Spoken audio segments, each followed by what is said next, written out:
Are we live? No, we're not live yet. It's preparing to live stream. I've got a little loading bar. It's loading. Done. Hold on. Don't intro us yet.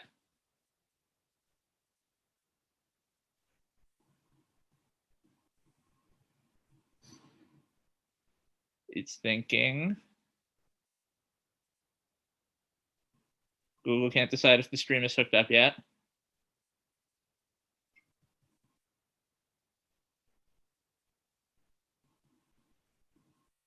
Google is waiting for the API. I will know it's worked once I've showed up. Yay, we started streaming.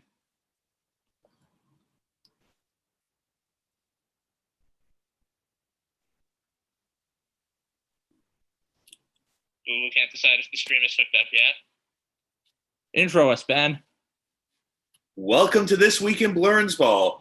Maybe a Parcheesi tournament? We are live once again in a year that has been so improbable. The impossible has happened. We are having a World Series amid all of the craziness, all of the nonsense. Game 1, Dodgers, Rays, Texas? Okay, let's get it going. This Week in Blurnsball, we are live once again. I am Ben Bloom. With me, as always, is my co-host and executive producer, Jacob Morris. And dude, did not expect to be here. I never thought we would be here. Pretty much once we got Corona back in March, and man, we're talking about back in March, and it feels like forever ago. I thought World Series this year, not happening. And then there was all of the craziness with the trying to restart and the it's not going to restart, and then it did restart. And then there was the 19 people in Miami getting it. I never thought we'd be here. And somehow we're here. And if you're a longtime listener of the podcast, we are sorry it's going to be another 4 hours of us calling a game that by the time you listen to it will have already happened, unless we get some live viewers. No, maybe. But for those of you who are just joining us, practically every week since the restart, we thought, that's it. It's over this week. Okay, it's over this week. All right, it's over this week. It's got to be over at some point, right? Because just the seemingly like a lack of control and just we're both shaking our heads like, how the hell did any of this actually come together to make somewhat a cohesive season? This was the most unlikely of seasons, and it is finally coming to an end in the most unlikely of World Series. Well, it's a likely World Series. They're both the number 1 seeds, but it's a neutral site World Series. They're playing at, Ben, would you like to say the full name? They're playing at Michael Bay Presents Base Off, New Globe Life Field at the ballpark in Arlington, just across the parking lot from the old Globe Life Park at the ballpark in Arlington, Dallas-Fort Worth, Texas, Tarrant County, La República de Texas, brought to you by Whataburger in partnership with Los Pollos Hermanos, a division of Jerry World, but not the Jerry World you're thinking of. We had to do an ATIP, Freedom of Information request, to find out the full fucking name. That is where they are playing, in the big toaster oven in Arlington parking lot. The big feed lot. Yeah.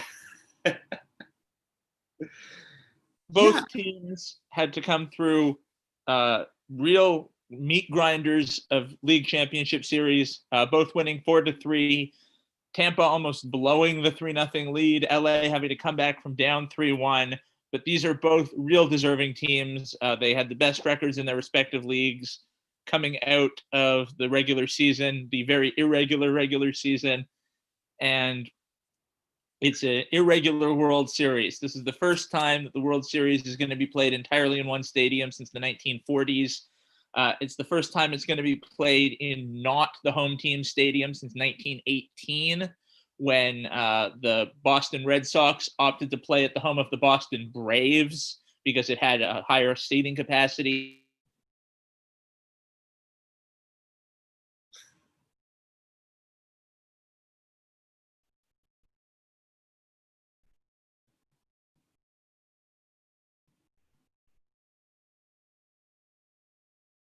I'm sure you were making some great points, but the audio cut out for you on my end. So I was sort of nodding along, and I'm not quite sure what I was nodding along to. Meanwhile, while I have complete control of the airways, there are a couple things I would like.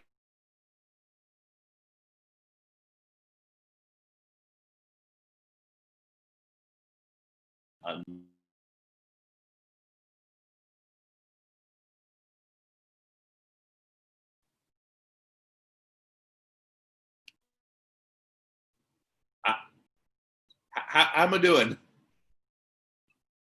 Oh no! Something has gone horribly, completely wrong. We are experiencing technical difficulties. There's supposed to be a sign that says we'll be right back due to technical difficulties. Oh, I can write that sign. There we go. Sound Hey! again. Hey, you're back. You're back. Were we hacked? Is it the Russians? It's the Russians. It's always the Russians. Especially when the Russians are Scottish. Oh, those Scottish, Lithuanian Russians. Oh man, those Scottish, Lithuanian Russians, man. Like the Whisper Drive, man. I know, right? And I'm sure you were making excellent points, or you were engaging in internet conspiracy, and I was nodding along tacitly. Who knows? Who knows, right? It was pre-game. This is what always happens before the game actually starts. Hey, somebody's watching apparently. Holy shit! Hi, welcome. Hi, person who's watching. I mean, it's going to be a great matchup. Los Angeles Dodgers, Tampa Bay Rays. I mean, quick question off the bat: is this the World Series where Kershaw finally unKershaws himself? I mean, he's got so much experience. He has to do it eventually, right? You would hope so. I mean, like, it seemingly at this point, like everyone is rooting for the guy to just remember who he is during every month other than October. And on the other side, the Rays are sending out Tyler Glasnow, who has had an incredible season for them, and like for as vaunted as the Dodgers lineup is, Glasnow can present a lot of challenges for them. Yeah.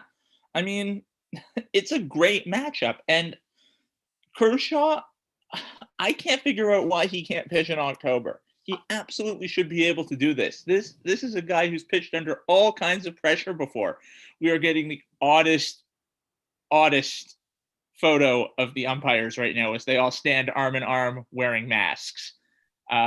One of these things is not like the other. One of these things is different. That reference was apt, right? That reference was apt. For those of you who were wondering, when Ben and I were nodding along with each other, not hearing the other one talk, I was saying that this is the first World Series since the Ottoman Empire when we're going to have a tiny attendance. Man, those Ottomans, just so comfy. Oh, yes, so comfy. It's also the first time since the early 1900s that it will be played at not the home team stadium, so a neutral site to the World Series. So this one is far more of a neutral site. That was when the Red Sox were playing at the stadium of the Boston Braves, because the Braves had a far larger stadium than Fenway. And it's old Fenway. It's good to know that even in the 1910s, Fenway was still the smallest ballpark. Some things never change. Some things never change. You know what does change?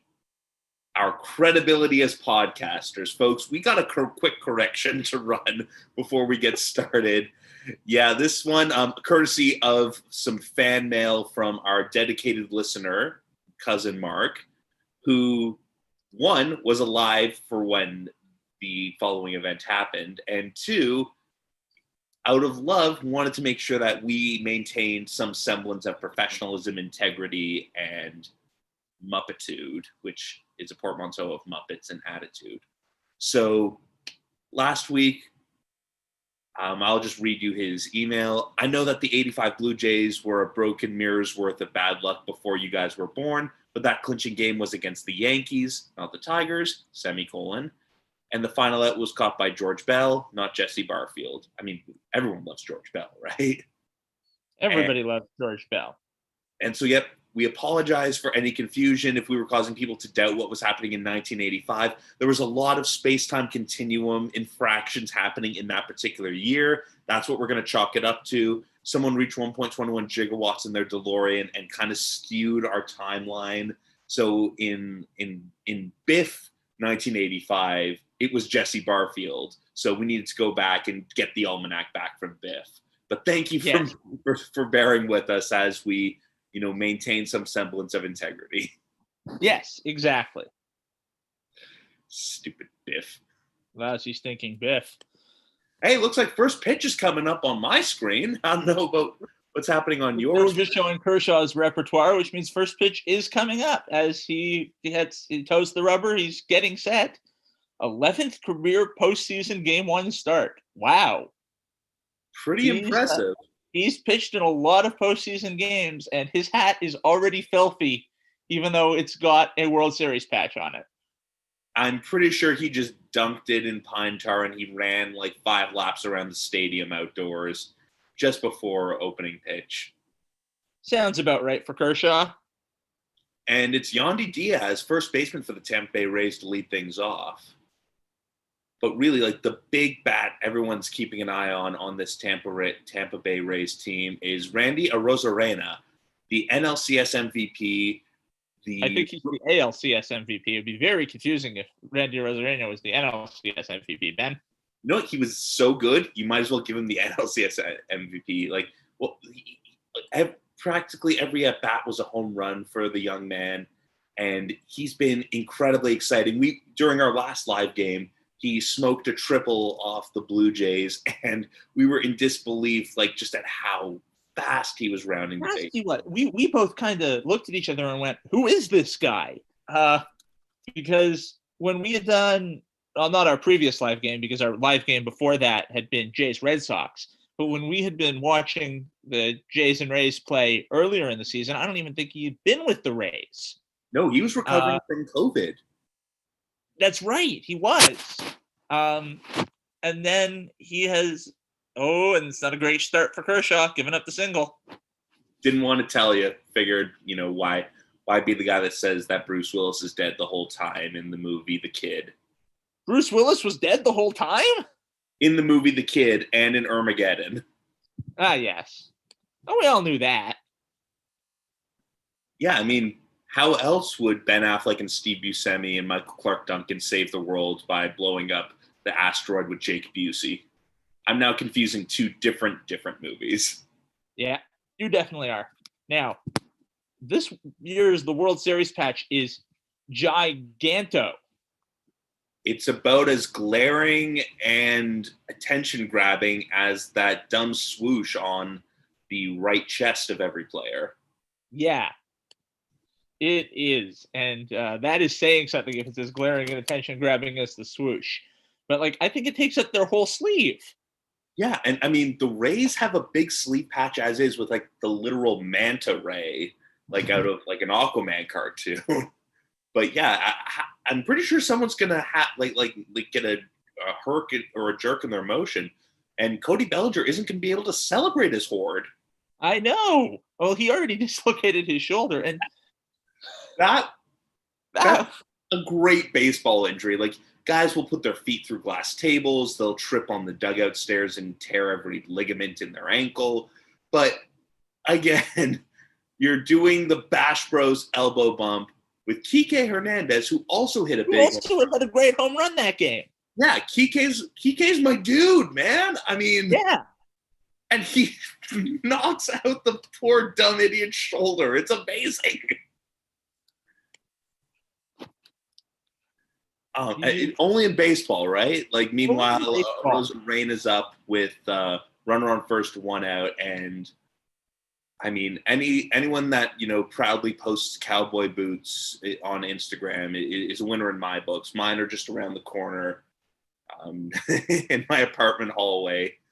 because cowboy boots are fashionable and functional. So everyone get Cowboy boots work for everybody. and More also people should wear cowboy boots. They should. And I'm not a cowboy. If anything, I look like me, so doesn't really scream cowboy. Like screams internet nerd. So, Yeah.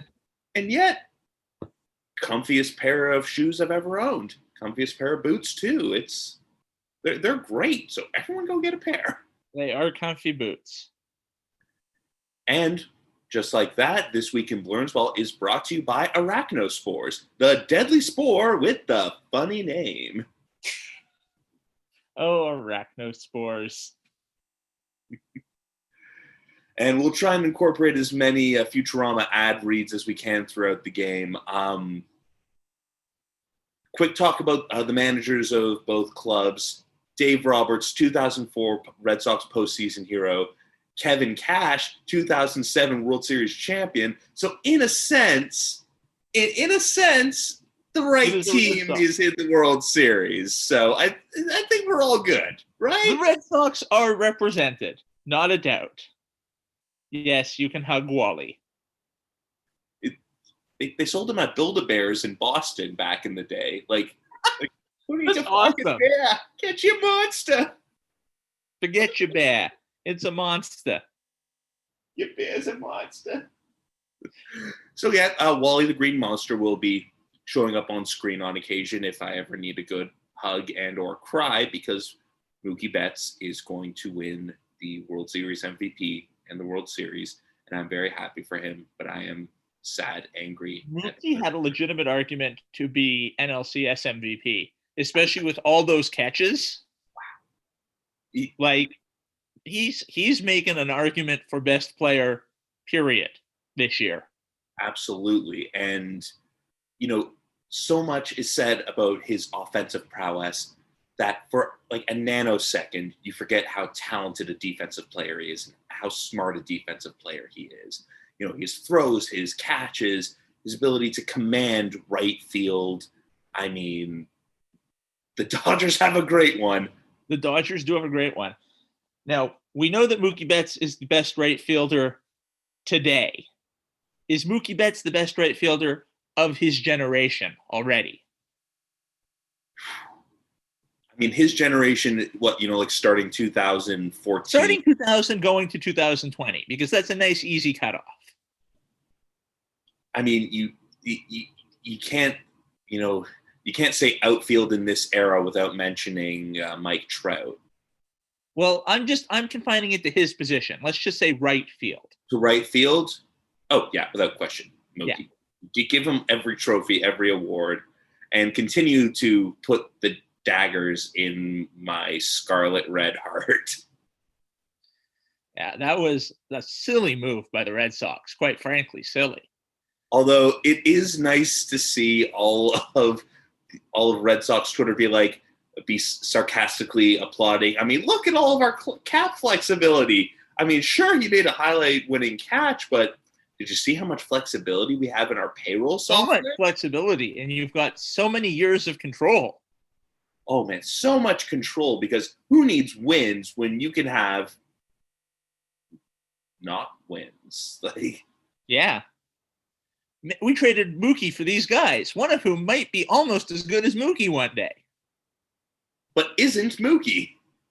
And again, I'm sure Alex Verdugo's going to be a fine baseball player. But you know who he's not? Mookie. He's not Mookie. Also, let's not forget, in this idiot of a trade, the Red Sox said no to Brusdar Graterol, who's now throwing 100 miles an hour for the Dodgers in the World Series. So, yeah, we really won that one. They won that one, definitely.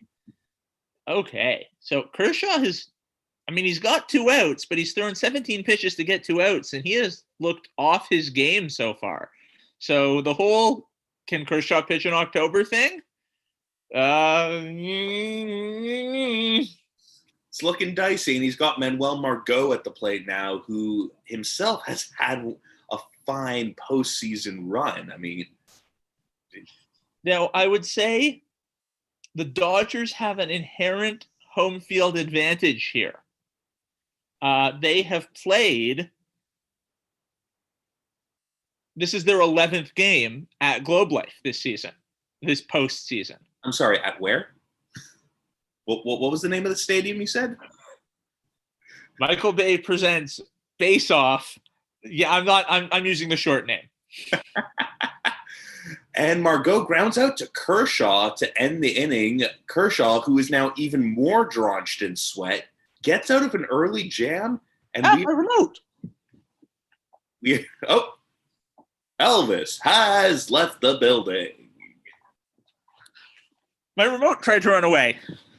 Well, what kind of remote do you have that just gets up and runs away? The very talented kind. Ooh, indeed. So yeah, Kershaw's out of a jam. We're going to see the Dodgers, who, they're the home team tonight. Like you said, they've become familiar with new Globe Life Park, new Globe Life Field, and I mean that could play to their advantages. At least like fielding balls in the outfield. Playing on that turf, although it's not a bad-looking turf. It is probably the best-looking artificial turf in the majors right now. And again, it's like artificial turf. We're judging on a sliding scale here, but it is technically the least used turf. It is the least used. It's only been used for 40-odd games this season in its lifetime. But it reminds me a lot more of the artificial turf that has been used at a number of NFL stadiums, as opposed to what we've seen at Rogers Center and the Trop. And the Vet back in the day where it was green concrete. Oh, where it's just green carpet on concrete? Yeah.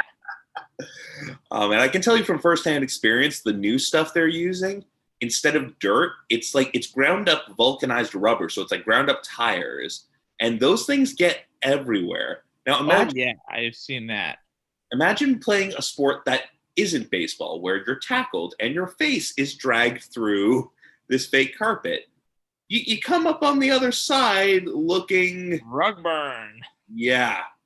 Rugby rug burn. That's a product right there. Yep. And this game is brought to you by Molten Boron. Nobody does it like Molten Boron. Oh, man, so dangerous, so deadly. And looking at the Dodgers starting lineup, an all-American starting lineup, something like... a rarity in today's game. I would say so. Like, I'm thinking of the song from Book of Mormon, the all-American prophet. But enough about religion. Let's talk about... Let's talk about the Church of Baseball. Thanks, Susan. Anyway, Tyler Glasnow on the mound, we had mentioned. He's 2-1 in the postseason. And with the Rays, they're on a quick hook. They go to that, like hyper specialized bullpen at a moment's notice. Glasnow, though, could give you like an extended appearance if he's on his game. Absolutely, he could. And Glasnow's a guy who's been known to go 7 or 8 innings if he's on his game. That is definitely something that we should put as a caveat. But he's been really good this postseason. We saw him absolutely dismantle the Jays. Yeah, 2-1 in his 4 starts. Now, his ERA is a little bit inflated, but that's from the one bad start, the loss in Game 1 of the ALCS, 4 earned in 6 innings. Yeah, he's been on his game other than that one bad start, though. And he's in for a tough night. I mean, you start off with Mookie Betts, 2018 AL MVP, World Series champion. Doesn't have any home runs in this postseason, but he's batting .311. So he's getting on base. He's getting his doubles. And then it only gets harder from there. Corey Seager, Justin Turner, Max Muncy, as Mookie fouls one off. Will Smith. Did you see when Will Smith hit a home run off Will Smith? And Yes. No one made a getting jiggy with it reference? Like, it was just wrong. The Fresh Prince. Yeah. Hit one off of Hitch. The less good The less good Will Smith. Then Yes. Bellinger, Chris Taylor, Jock Peterson, and Austin Barnes. Like, okay, this is a lineup with some serious teeth. And it's going to be weird not having pitchers hit in a World Series for the National League games. I will admit to missing that. But at the same time, we will probably see more hits. Yes, that is definitely true. Now, something that was brought to mind when Will Smith hit the home run off Will Smith, the home run hitter, said, well, I mean, it's not that uncommon. It's one of the most common names in the United States. It was going to happen eventually. And then it was brought up in an athletic article. There have been like 14 Will Smiths who have played in the major leagues. And none of them were crossover celebrities. No. Although I would pay for that. Yes. I mean, you remake Space Jam with Will Smith? Will Smith playing Michael Jordan. No, Will Smith is Bill Murray in it. Call LeBron. That's perfect casting for the actual LeBron. Yes, I know the movie's done, LeBron. It's your cousin Marvin. Marvin James. Deep cut Back to the Future references. There's gonna be a fair number of those. Gonna get goofy, guys. Especially as Mookie grounds out to first, and now we have Corey Seager, the NLCS MVP. Got it right that time. Yes, you did. And again, like it's gonna. Dodgers have these great left-handed bats who could pose Glasnow some trouble. Yeah, exactly. He is bouncing on like a first at the same time that I saw Mookie grounding out to first. I think we're in sync. Awesome. Well, works. The system works. The system works. Meantime, Glasnow looks like to have some control issues. Like that's second or third pitch he's bounced and significantly bounced on 9 total pitches. Yeah. Right? It's first game jitters. I mean, it's the first time he's pitched on this stage. And something that I believe was, oh boy, that's the second in a row that he bounced pretty significantly too. I mean, it would work well at Lord's cricket grounds, but here not so much. No, not so much. Great cricket pitch. Could you teach a cricket bowler to be a major league pitcher? Yeah, John Hamm made a nice try, but couldn't stick the landing movie about it. It was a decent movie. It made you feel things. And, you know, as I've said before, as someone who picked up watching cricket from a good buddy of mine in J school, it's a lot of fun. And it's a lot of fun. I picked up watching cricket when I was sick during university and the World Cup was on. That's what I was watching. What the hell? Yeah, exactly. And it's like, what the hell? And it's a lot of fun. And it's a great bridge in between like the end of the World Series and the beginning of spring training. Go watch some cricket. It's perfect. Like the calendars line up. Is this going to become a cricket podcast? It is absolutely going to become a cricket podcast as Corey Seager takes a walk. Glasnow's got to take a breath here. I mean, yes, of course, big stage, intimidating lineup. He's a professional athlete. Like he's starting Tampa game 1 for a reason. I mean, it could get hairy quickly, but we've seen with him that he is able to button down when need be. Yeah. Now, what I've heard a lot of guys say is that in big games like this, first inning, or conversely, if it's a timed sport, first couple minutes, you feel those jitters, you feel that energy because it's the big game. And then it kind of calms down and you realize, okay, it's just a game like any other game. But we're still in that stage where it's those first few pitches, it's that first inning, amped up feeling. Absolutely. And again, baseball, like you still have like a tremendous amount of time to compensate, to level things back out. And we don't want to jump too far down the guy's throat right away. I mean, but it is exciting. It's it's World Series baseball. There's an opportunity to do something great right off the bat. And we saw in the first inning, Kershaw had runners on first and second, had to get his way out of a situation.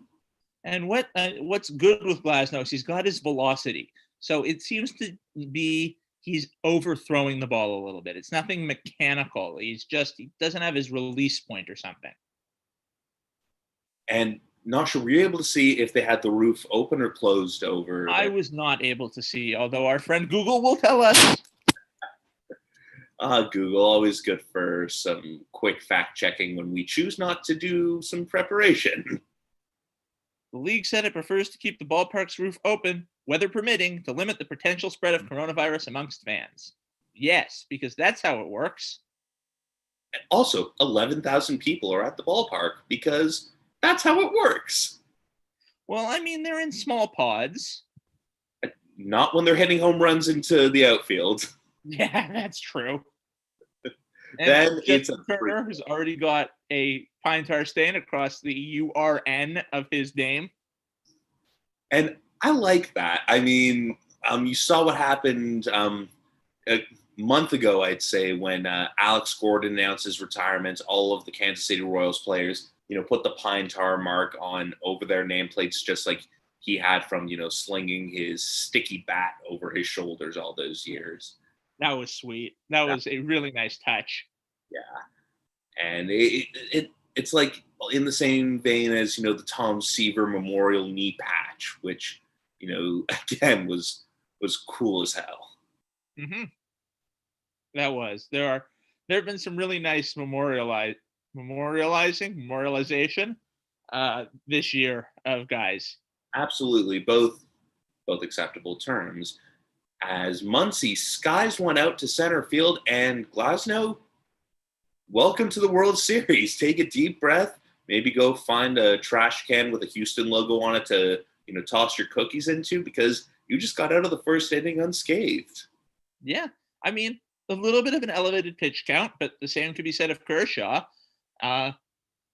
Through one inning, neither pitcher was great, but they both got out of it, and it's 0-0 as we go to the second. And just a reminder that the second inning is brought to you by Ronco Record Vault. Don't you forget about me. Don't you cry every time I watch Luck of the Draw. Oh my God, yeah.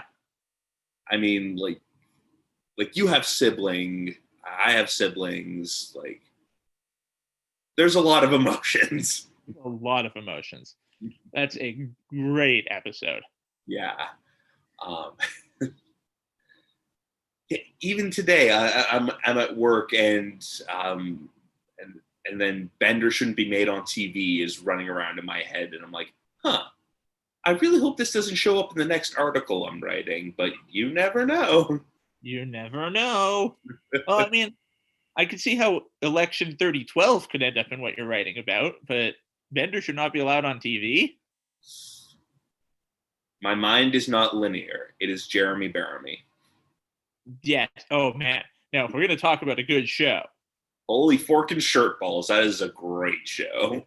Who'd have thought that a show that talked so much about philosophy and moral equivalency would be so good? I went to a small liberal arts university where there were a lot of... The Mandalorian. Never mind. It was a thing for Disney Plus. Yes. I thought it was a trailer for The Mandalorian for a moment. The Mandalorian is coming back. The Mandalorian is coming back. Who cares about the people who tried to throw philosophy at my face? And Eleanor Shellstrop taught me more about it. The Mandalorian is back. Yeah. Next week, 10 days. The Mandalorian is back. This is the way. This is the way.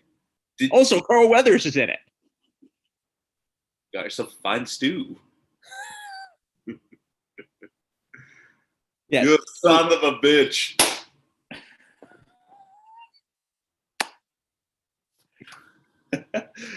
Predator. He has a telltale shimmer. He does. You know they wanted to have Jean-Claude Van Damme play the Predator? Oh, that would have been wonderful. Would have been great. First, that's hot for Thomas Schwarzenegger. I'm going to So find. there we go. The roof is open. And wow, they have an $8,000 50-50 draw going on with 11,000 people in the stands. And in Texas, you get every single cent of that because there's no income tax. That is correct. And now they're showing the dimensions down the lines, which is, of course, what we talked about last week and how overwrought that is. Yeah, every single blade of grass. Fake has grass. meaning. I mean, at some points, you're just putting a hat on a hat while you're wearing a suspenders belt. Like simmer down, people. Simmer down. Yeah. But again, improbable season. Probably shouldn't have happened. Let's be real. Let's be honest, here should not have happened. And yet, World Series, here we are. Although I feel really bad for Tampa, who, for the second time they ever made the World Series, don't get to play at home. Don't get to play in front of their fans. Don't get to have their ridiculous home field advantage of ridiculous rules and regulations and rings around the upper field. I mean, catwalk. Like that. There's like 8 foul poles in Tampa. They play in a Mobius strip. It is incredible. But nope, they're playing in the perfectly manufactured Biodome in Texas. Buddy. The stars at night are big and bright, deep in the heart of Texas. You ever been to Texas? Nope. Nope, neither have I. They're playing in the Texas Biodome. I mean, podcast road trip to Texas? Maybe when the world isn't ending. And we wouldn't be turned away at the border. That too. Which has been extended to the end of November now. Keep it going. We're good. We're good. Once you figured your shit out, then we'll talk about it. By the way, we have to figure our shit out too. So leave a message. Yeah. Don't call us, we'll call you. But that brings us to this week's segment of Fucking Vote. And as a reminder, there are... Oh, Clayton Kershaw got a strikeout. He seems to be on his stuff tonight. I know, right? But in this week's segment of Fucking Vote, as a reminder to Canadians, there are 2 federal by-elections going on in the Toronto area, in York Centre and Toronto Centre. These are both actually quite a big deal because we have a minority parliament in our federal level, and this could help determine whether or not the government stands or falls. There's a confidence motion coming up in like a day, and it might mean that these by-elections mean nothing. But if the government continues to stand, this could be a big decider in if the government continues to persist, because it's a rather narrow minority right now. So it would be, if they were to continue with their historical pattern of electing liberals, help push them towards, continuing to govern. And the interesting thing is that the new leader of the Green Party, because in Canada, we actually have a Green Party that we pay attention to. Their new leader is up for one of the Toronto seats as Kershaw gets out of the top of the second unscathed. I believe that was 3 up, 3 down for Big Kurt. That was a 3 up, 3 down inning. And so right away there, that's the Kershaw people are familiar with. That's the Kershaw people see until the calendar flips. I mean, this would be huge. I mean, look, he's already a Hall of Fame pitcher. I do not think there is any dispute to that based solely on his regular season prowess. And he's slogged it out in a lot of tough postseasons. World Series crown is icing on the cake, and I'm sure a great deal of personal satisfaction. But again, certainly one of the best pitchers of his generation. Absolutely one of the best pitchers of his generation. But the icing on the cake would be a World Series championship and success in a World Series. That would really shut up a lot of people, us included. Yes, us included. That would absolutely shut up a lot of people. But yes, 2 federal by-elections in Toronto, a provincial election in BC, and an election in Saskatchewan coming up. So again, Canadians, hi, fucking vote. Yes, but also Americans, hi, fucking vote. Your election is 2 weeks from today. Oh, yeah. 2 weeks today, which is also when Ampersand the puppy moves in. That's right. Andy. He will not be seen on that week's podcast because he's moving in at noon and we're recording before noon that day. Yes, we are. Yes. But we will, hold up a photo. I can hold up a photo right now if you want. Yes, we want. Yes, we want. Yes, we want. Photos. Where is the cute photo of him with his tongue out? Aw, puppy. Puppy. Ooh. Puppy. He's tiny. It's like a teacup dog. Well, he's going to be like 55 pounds when he's fully grown. But he was like 6 pounds when we met him. He will be about 10 pounds at move-in. So, quite easily just pick him up by the scruff, like walk him around. Like, don't hold him in your teeth like actual dogs do. But, you technically could. But I could if I wanted to. And just a reminder that the bottom of the second inning is brought to you by QT McWhiskers, the adorable children's toy with laser death eyes. So, remember to fucking vote. Voting is important. Vote. I don't think there's much more to say about voting. Do it for Andy the puppy. Do it for Andy the puppy. If you don't vote, he'll be sad. And he's a puppy. It takes a lot for puppies to be sad.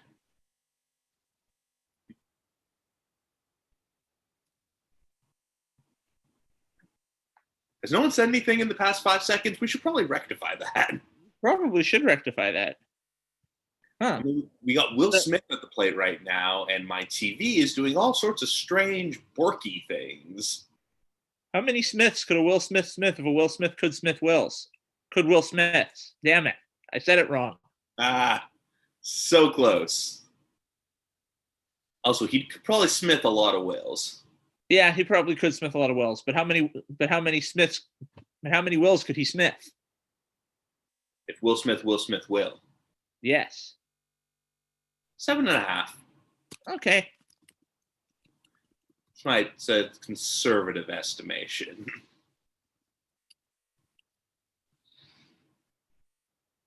And yeah, just showing a couple highlights. Atlanta blows a lead. I mean, Falcons have done it. The baseball team's done it. Whatever the second act of Gone with the Wind was, done it. So if you're in the state of Georgia, are you okay? No, they're not. Yeah. But at least in a show of solidarity, Cleveland's Major League Baseball team sent out a tweet saying the 3-1 lead support group meets on Tuesdays. Oh, Cleveland. It's amazing that in the span of one calendar year, Cleveland overcame a 1-3 deficit and then also blew a 3-1 lead. Yeah, because they're Cleveland. At least they're not Detroit. They're not Detroit. Sorry, just a work email came up. Oh, so, no problem. Happy. I can vamp in the meantime. Vamp away. So Cody Bellinger with a 2-0 count stares in Glasnow with the pitch, and Bellinger grounds it to Yandy Diaz, flips it over to Glasnow. And look, folks, there's a beach ball on the field. Oh, Vin. Was the night before Christmas, and all through the house, not a creature was stirring, not even a mouse. And a 2-2 count. Hershiser comes over the plate. That's right. I'm recording this during a baseball game. Oh, man. Did you get a chance to watch Game 7, Dodgers Atlanta over the weekend?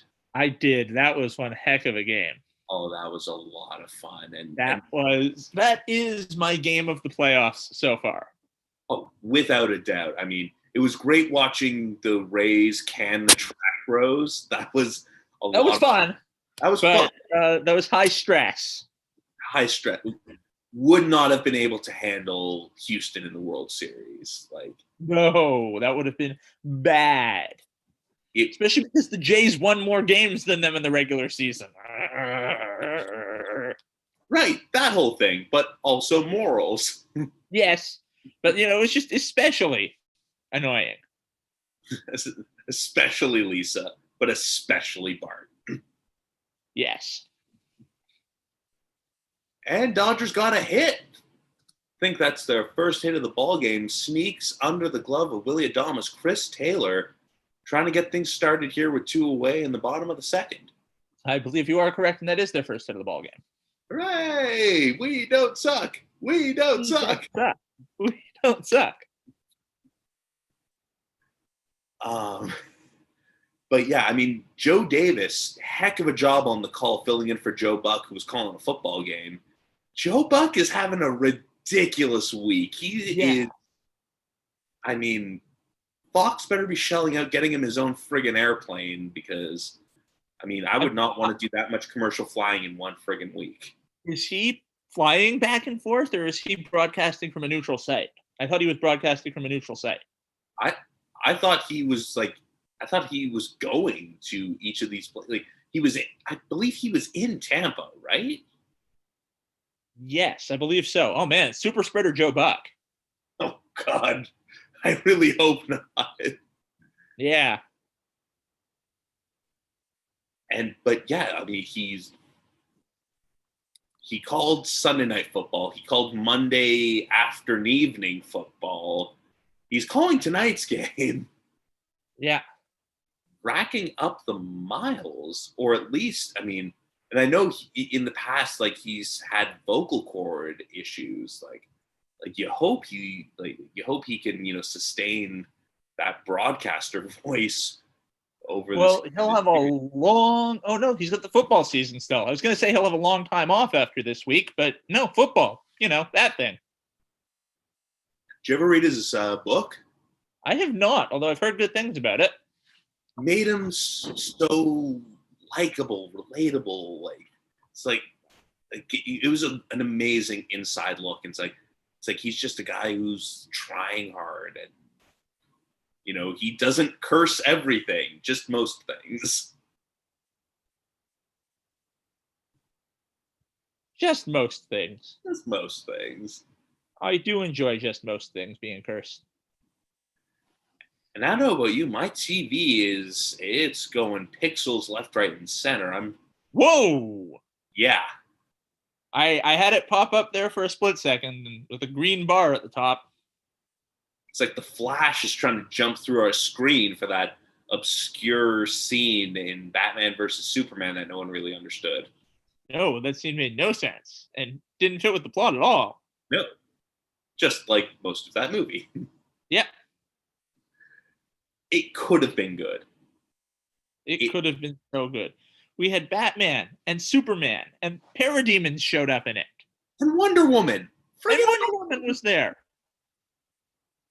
But Wonder Woman was the best part of that movie. She really was. She's awesome. And she's going to be Cleopatra, which is going to be awesome. Yeah. But we were so close to greatness. So close. So close. And with Jock Peterson's strikeout, we are done with the second inning. This one moving at a decent pace. Yeah. Although I don't think the starters are going to be long for this game. They've both got quite elevated pitch counts. And then once we get into the bullpen battle, who knows? things get squirrely from there. And speaking of squirrels, this between innings break is brought to you by Admiral Crunch. Took him 1,000 years, but he finally got that promotion. Yep. Oh, Admiral Crunch. It's also brought to you by Viscount Chocula. My bad. Viscount Chocula. Viscount Chocula, he finally got a title upgrade. And how do you go from Count to Viscount? I mean, it feels like there's a lot of networking involved. I mean, you got. I think that because Viscount and Count is a different system than a king.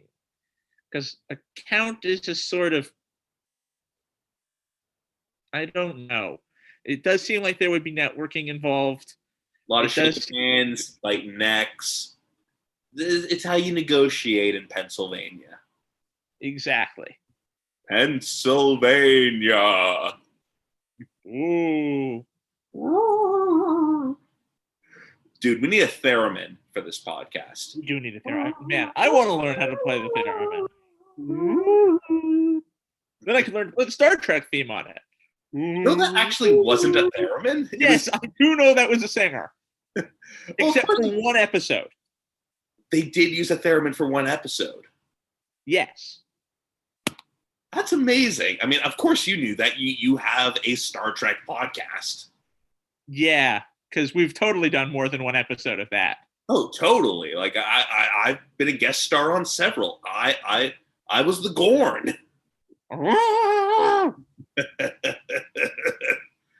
Man, Seth Rogen as the Gorn would be amazing. I'm a fucking lizard. Yeah. Man, have you been watching Discovery? Oh, Star Trek Discovery. I thought y'all were talking about the Discovery Channel. I mean, No. Yeah, Star Trek Discovery. I've been neglecting my Star Trek Discovery in favor of Bob's Burgers.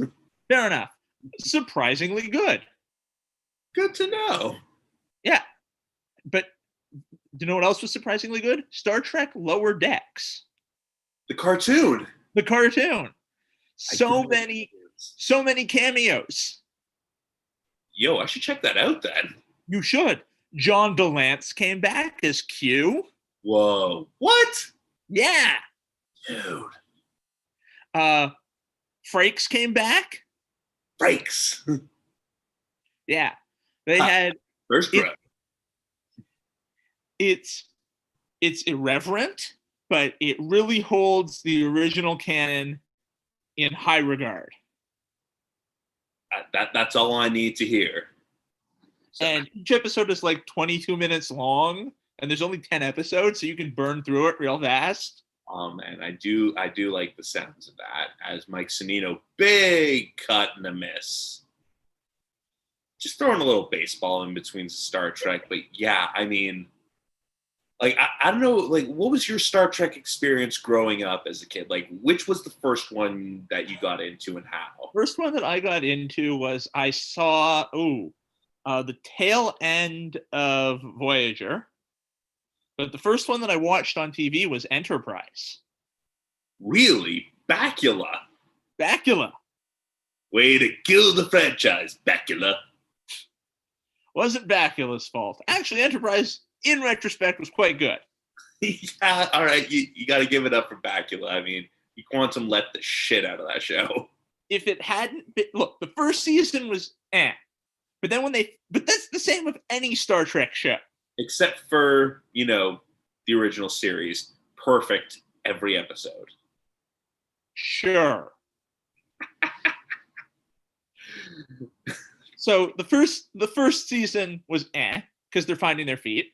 Then the second and third season, they actually figured their shit out. And then if it hadn't been canceled, the last episode made a complete shit show of everything. But if it hadn't been canceled too early, it would have actually had a good finish.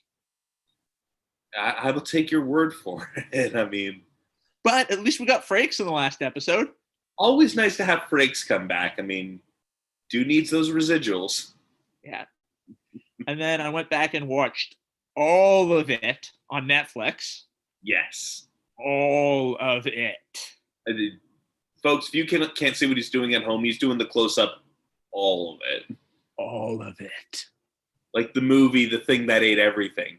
It ate everything. Well, what about the Reverend? It ate everything, moron. Man, so Kershaw has really settled in. 37 pitches through 2 2/3. As Yandy Diaz grounds out. But, rough first inning, and now he's found his groove. And this at bat against Brandon Lau, you're going to see in a second.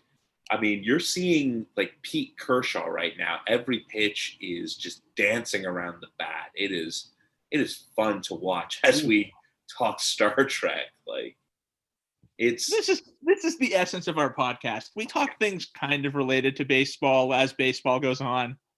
Of course. And the only reason I asked like which Star Trek you started on is because like I got into it like later than I would have expected, than people would expect. Like I started watching in grade 10 in between exams, right? So you got to pick up where you felt like it. So where did you start? I will tell you where I start as Clayton Kershaw gets the strikeout, another 3-up, 3-down inning for the Dodgers ace as we go to the middle of the third. Now we're seeing some pitching, ladies and gentlemen. Yeah, we are seeing some pitching. Like this is a great pitcher's duel. And like we said about that last live game we did, which was Jays Rays, pitching duels are not boring when you have two great pitchers going at it. Absolutely. Baseball games can be exciting regardless of the scoreline. 1-0 game can be as exciting, if not more, than a 10-9 game. Yeah. It has such variance, and the number of permutations and computations for every type of baseball game conceivable really gives you like such a diverse array of outcomes.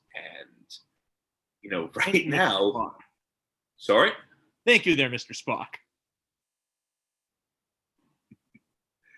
So yeah, the grade 10, I had like 10 days off in between like exams, and every day at noon, back-to-back episodes of MASH on the History Channel, and then on Space, original series Star Trek.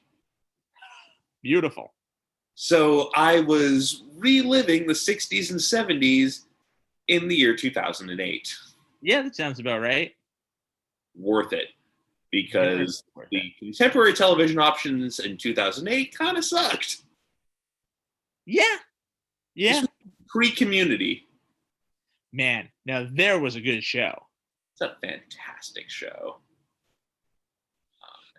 There was so much great TV that was underappreciated. But it's now all floating in cyberspace so we can watch it. Even Futurama didn't get its due. Man, Futurama did not get its due. Where in cyberspace is Futurama? My iTunes account? Well, yes, but where in streaming cyberspace is Futurama? America? Yeah, America. Yeah, I mean, if anyone chooses to use a VPN to listen to us, why? We're pretty much available everywhere. We are available everywhere. So let's give them the rundown now. We're available on every podcatcher, and I literally mean every podcatcher. iTunes, Google Podcasts, Spotify. If you find a podcast there, you can find us there. Your toast. And now I don't need to do that at the end of the show. And we appreciate anyone who subscribes. If you like what you're listening to, let us know. Give us a nice review. Send us a nice compliment. Maybe some viewer mail. Maybe a nice free dinner. Like you just delivered to Zoidberg's trash can at the corner of 72nd Street. Exactly. And yeah, like this has been a lot of fun through some weird, bizarre, frustrating, trying months this year. It's definitely been great to, hang out with you and talk baseball and talk not baseball for a lot of episodes. Remember our bracket? This has been a lot of fun, honestly. Man, I remember the bracket. That was a long time ago. There were some bad movies in there. There were, and also some great movies. There were.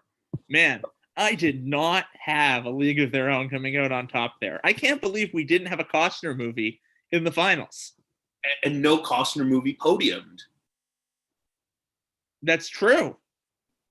How? I don't know. But speaking of Kevin Costner, this week for I was about to call it Cage's Corner. No, it's Connery's Corner. Yes. We're going to talk about Waterworld. What? No, The Untouchables. The Untouchables is a good movie. It's a good movie that steals from Battleship Potemkin. Fair enough. But yes, Connery and Costner were in The Untouchables. And wow, as he touches 100 there, and it gets fouled down the line. Dude can hurl. Dude can hurl, and he's bringing it tonight. Yes, they were both in The Untouchables, but it was a good movie. And we only talk about bad movies on Connery's Corner. So, Waterworld, definitely a bad movie. Dennis Hopper, a great actor in a bad movie. Yeah.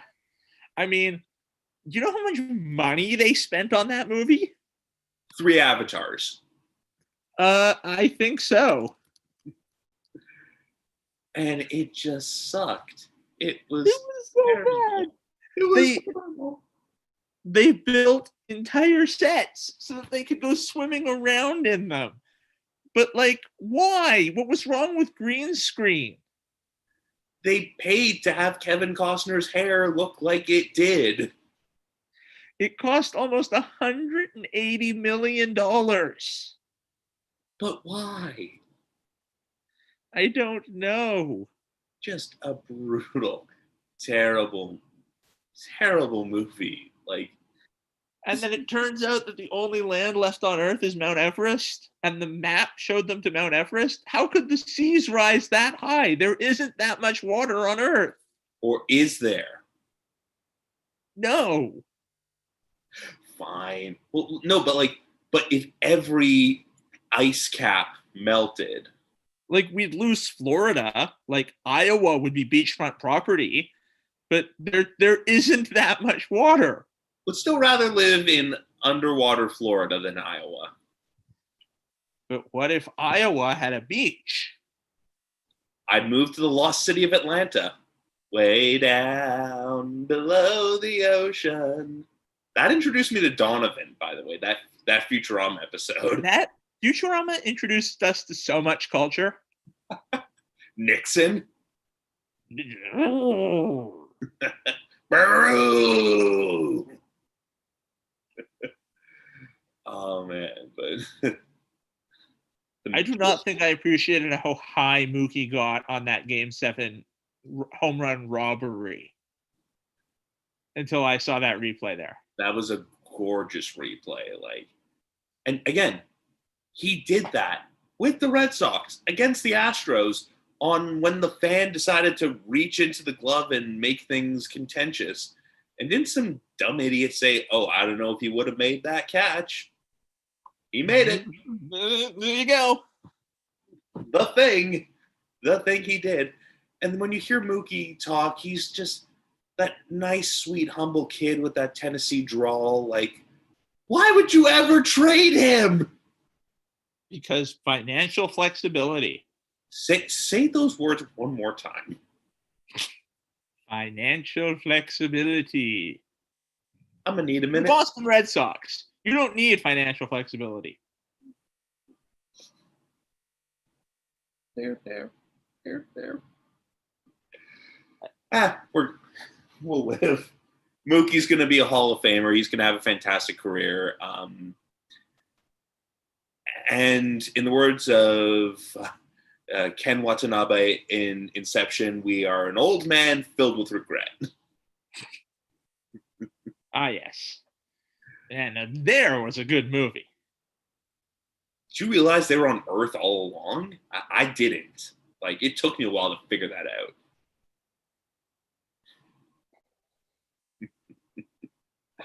Although the best reaction to Inception was My summer was good. I saw Inception, or did I? Michael Scott.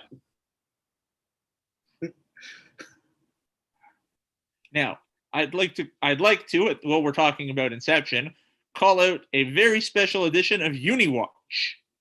Ooh, I'm intrigued. Now, it's not uniform related, but it's uniform adjacent related. So, as part of the voter turnout initiative in the United States, a number of stadiums have opened up their stadiums area as giant polling precincts. Now, one of the stadiums that has done this is Fenway Park, home of the Red Sox. And if you vote at Fenway Park, you get a special I voted sticker that has the Red Sox logo on it. And the I voted sticker says, I voted at Fenway Park on your I voted sticker. Now, if that's not an initiative, if that's not incentive enough to go vote, I don't know what is. If you live in Boston or Boston, go vote at Fenway. Is that Welsh? Oh, Boston. Boston. Boston. Back in Boston. Yes, I'm from Boston.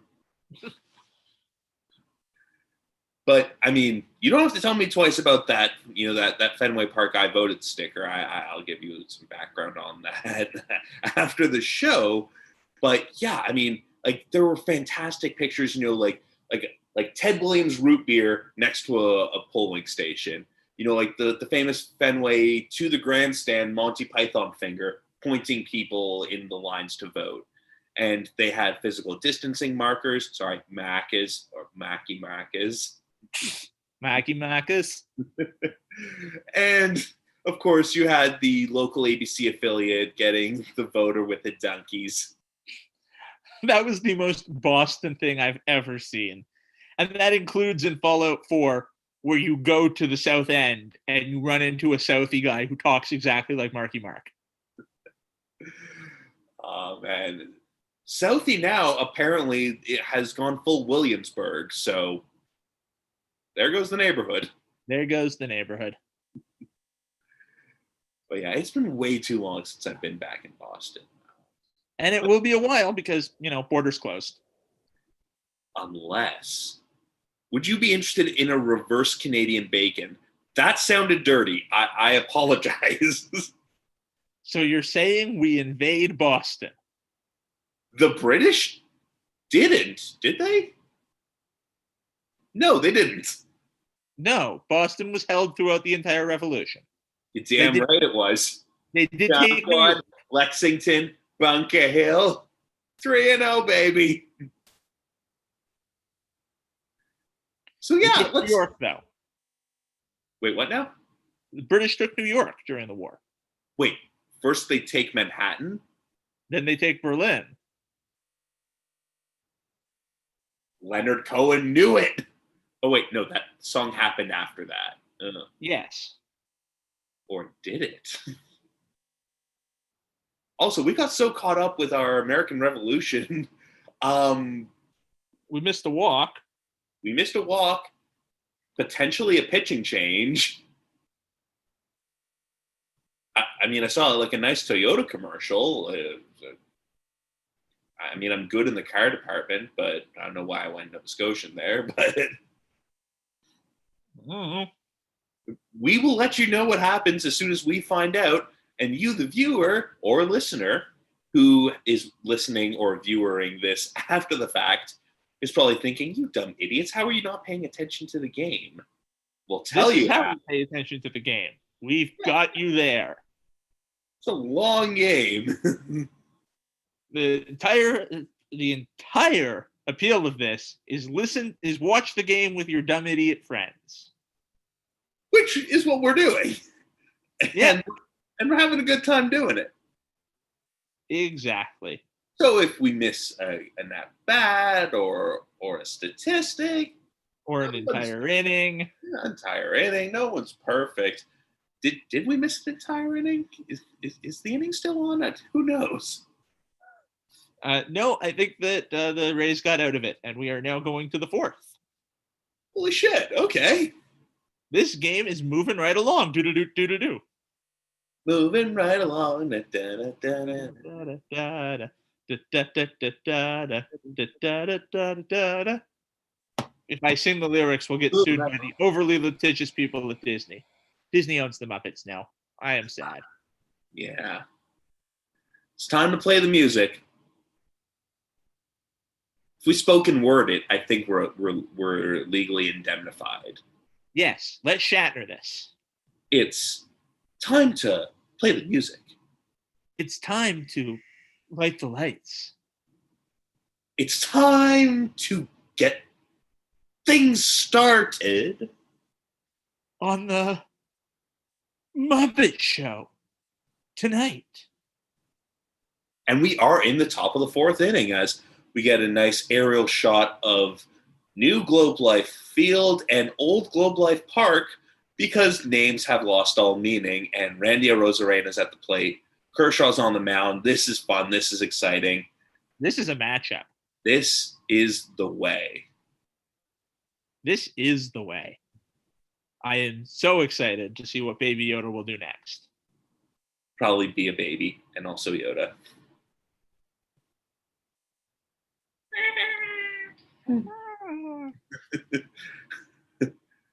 Baby, do the magic hand thing.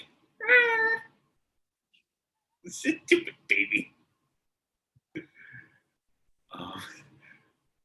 Now I kind of want to see if there's a green dog with pointy ears and name it Baby Yoda. Sir, you have piqued my interest. Where are we going to find a green dog? I don't know. What if we found a tiny dog and dyed it green? I feel like that's animal cruelty. It's only animal cruelty if they find us. Isn't that the same as it's not perjury if you're having fun? Yes. It's only a crime if you get caught. I mean, convicted of a crime I didn't even commit. I mean, attempted murder, really. Is there a Nobel Prize for attempted physics? Kershaw gets the best of Arozarena in that battle. This is fun to watch. Kershaw is on his... Kershaw. Yeah. Other than that first inning, when he struggled a little bit, and I'm willing to chalk that one up to nerves or who knows. Oh, they're comparing him to Willie Mays here. That's a little sacrilege.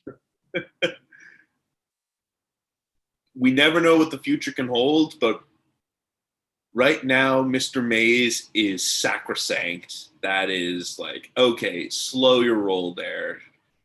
Willie Mays is the greatest baseball player of all time. Period. Period.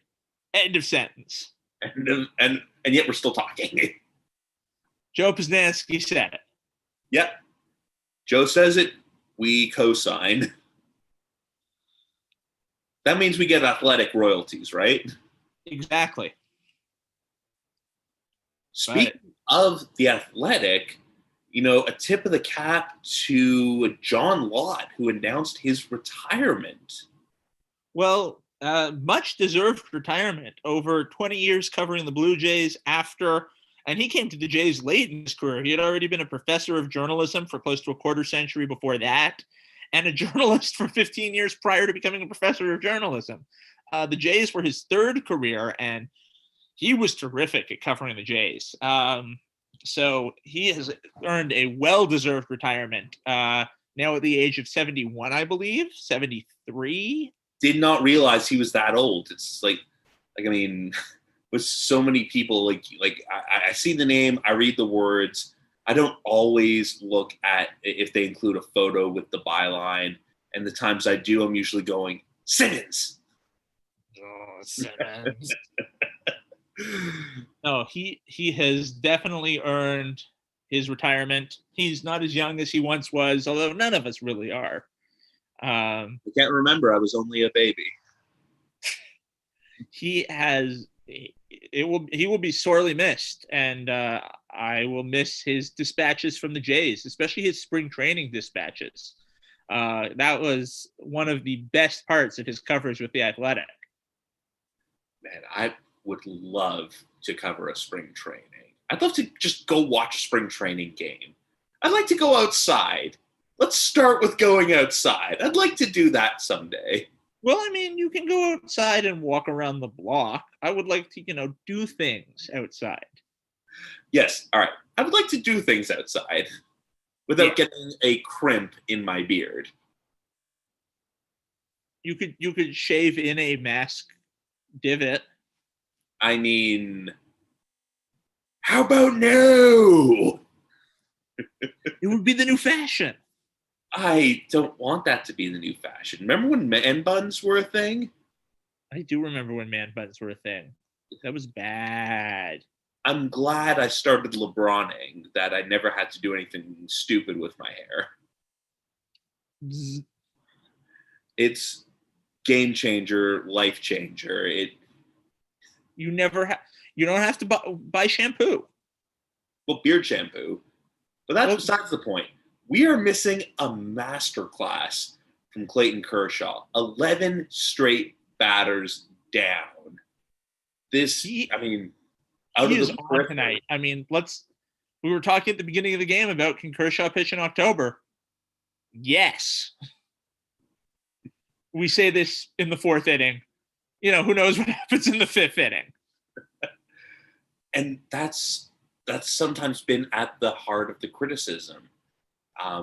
Is he being left in too long in the postseason? Like it's an onerous task being a Major League Baseball pitcher, even in a short season.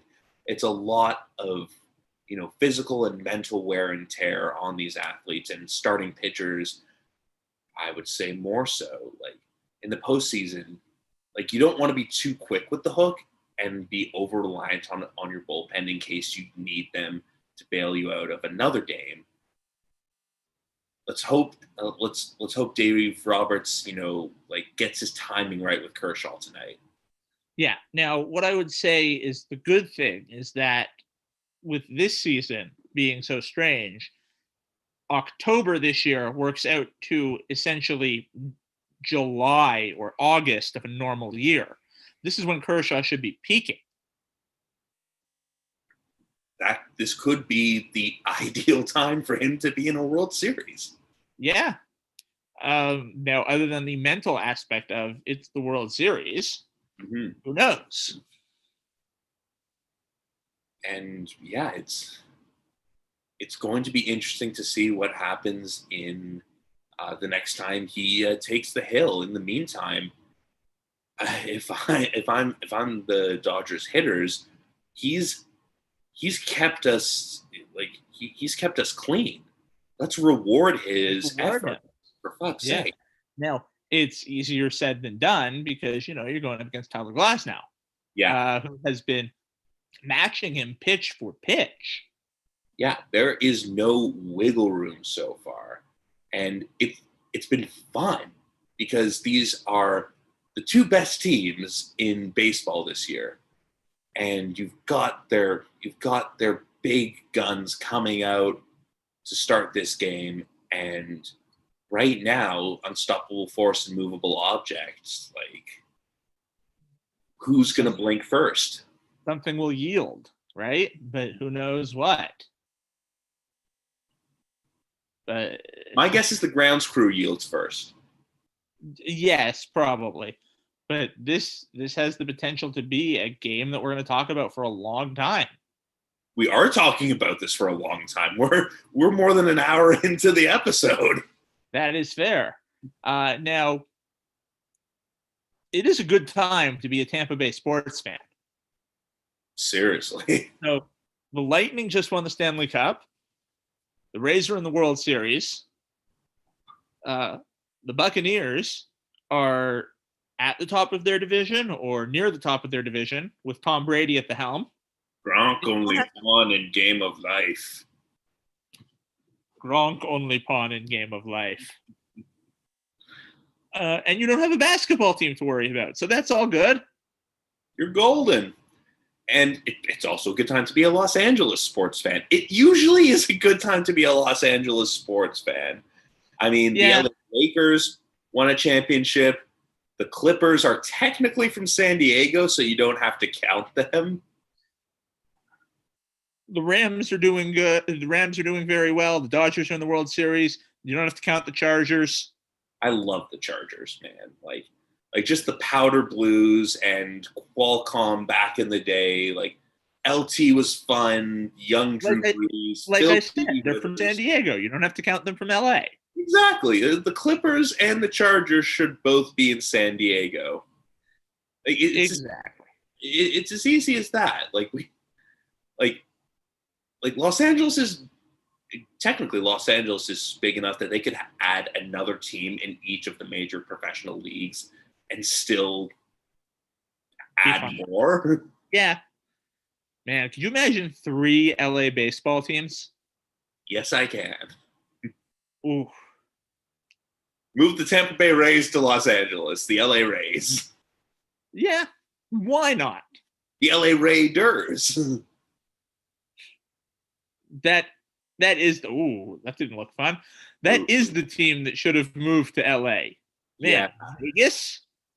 Vegas? You know what? I now have more of a reason to go to Vegas. Like I'm not much of a gambler. I'm not much of a show person, but no, you don't want to see Sir? You don't want to see Blue Man Group? Doesn't do it for me. No? I mean, I'm sure it's great, and like I'm sure it's fun and enjoyable, but I mean, I'd go to see the Raiders. I'd go to see a UFC like a good UFC card. UFC matchup. Go to see the Knights. Yes, the Knights. Dude, did you see they came out with a new alternate jersey that's gold alternate jersey? Yeah. I love gold. What their away jersey should have been the whole time. Their home jersey should have been the whole time. The Golden Knights wear gray. Yeah, and from the looks of it, they nailed like the shading of the gold and the sparkle, and it doesn't look like the Nashville Mustard jerseys. Oh man, let's not talk about the Nashville Mustard jerseys. My brother owned one. Little Jakey Bloom had a Paul Kariya. Okay. It's a Paul Kariya. That's excusable. Paul Kariya's the dude. Like, yeah. No, it's got the sparkle to it. It is a gold jersey. Yeah. So again, I'm not much of a gambler, but I like me some sports. So, plus, when I heard that Guy Fieri has a restaurant at the new Raiders Stadium, that stadium's now Flavor Town. I am there. That stadium is Flavor Town. That town is Flavor Town. Let's be real. So many restaurants there. That's another great thing about Vegas that is significantly underhyped. There's a lot of 5-star restaurants there. Oh, I mean, Roy Choi's Best Friend restaurant is there. I would love to check that out. I think Ramsey has a place there. Ramsey's got a place there. Mario Fieri's got a place there. Who else has a place there? There's a lot of places there that are, and Michelin starred too. Like, and then from everything I've read about, the Vegas residential area, killer Thai food. Yeah, that's what I've heard too. Oh, is it? Could it be? Could it be? God! Big boy Cody Bellinger with a home run. Off the schneid. We finally have score in this game. Pitchers duel, my shiny metal ass. We have offense, and it's Mr. Busted Shoulder, Cody Bellinger, with the big donger. He says, what busted shoulder? And he celebrates with a 4.5 because don't fucking do anything stupid. No, do not bust the shoulder even further. That went a long way. That went to the deep part of the park. The part named after Michael Young or Ivan Rodriguez? 407. So Michael Young. No, wait. Young was 10. Pudge was 7. 410. It went to the 410 part of the park. It did not go over the 407 sign. Oh, okay. It went to right center field. Like, that was the deep part of the ballpark. And it hung up there for a while. I'm gonna look at the replay now. Like, at first I thought, oh, he got a bit too under it, but then you look at the power, and that thing sailed. That was the parabola, if I ever saw one. That is beautiful. Yeah. He got the right launch angle on that. That was gone. And it's fun to react to home runs like that. Both of us arms up, like, yes, good. Yeah. Like, and it injects that offense. It's, I mean, still a great ball game regardless, but that's just, a nice development. Yes, it was. Oh, man. Yeah, we're going to be sky gazing on that for a while. And he hit that to the moon. I mean, that was a high, long home run. Does he get a steak for hitting the bull? He should have. Throw one at the mascot. Why? Keeps them on their toes. They don't know what they're going to get from you.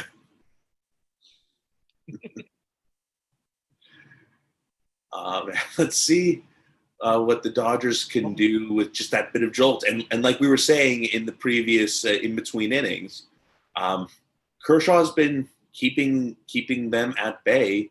Reward his ass. And reward his ass Cody Bellinger did.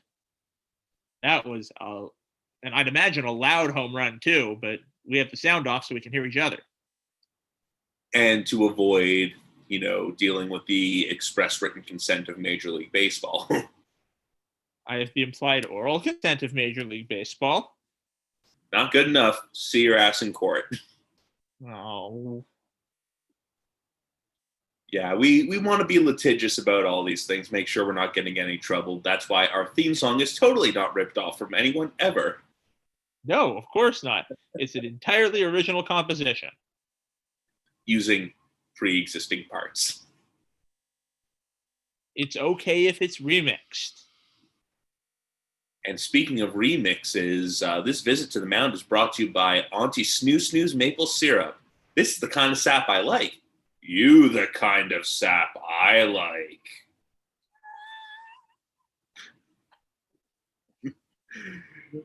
I'm scare-roused. It's also brought to you by Torgo's Executive Powder, made from the finest executives at the Box Network. 1,000,001 uses. We are watching Box. We are watching Box. 1,000,001 uses. Soothes the fire.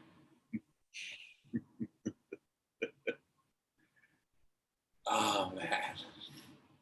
Wow. 4 walks tonight and 4 innings. So he's been good, but he's been a little wild. And now with 73 pitches through 3 1/3, looks like the Rays bullpen is up. I mean, that does not surprise me in the least. That is inflated like a Reichmark. I mean, he is not long for this game. He is not inflated like a Reichmark. That is an interesting metaphor. Hey, Weimar, dude. It was interesting. That it was. So speaking of the Weimar Republic, I've been rewatching The Boys to try and pick up all the Easter eggs. Nothing good ever starts with speaking of the Weimar Republic. Sorry, what were you talking about? I've been rewatching The Boys to try and pick up on all the Easter eggs. Oh. It is incredibly apparent that is shot in Toronto.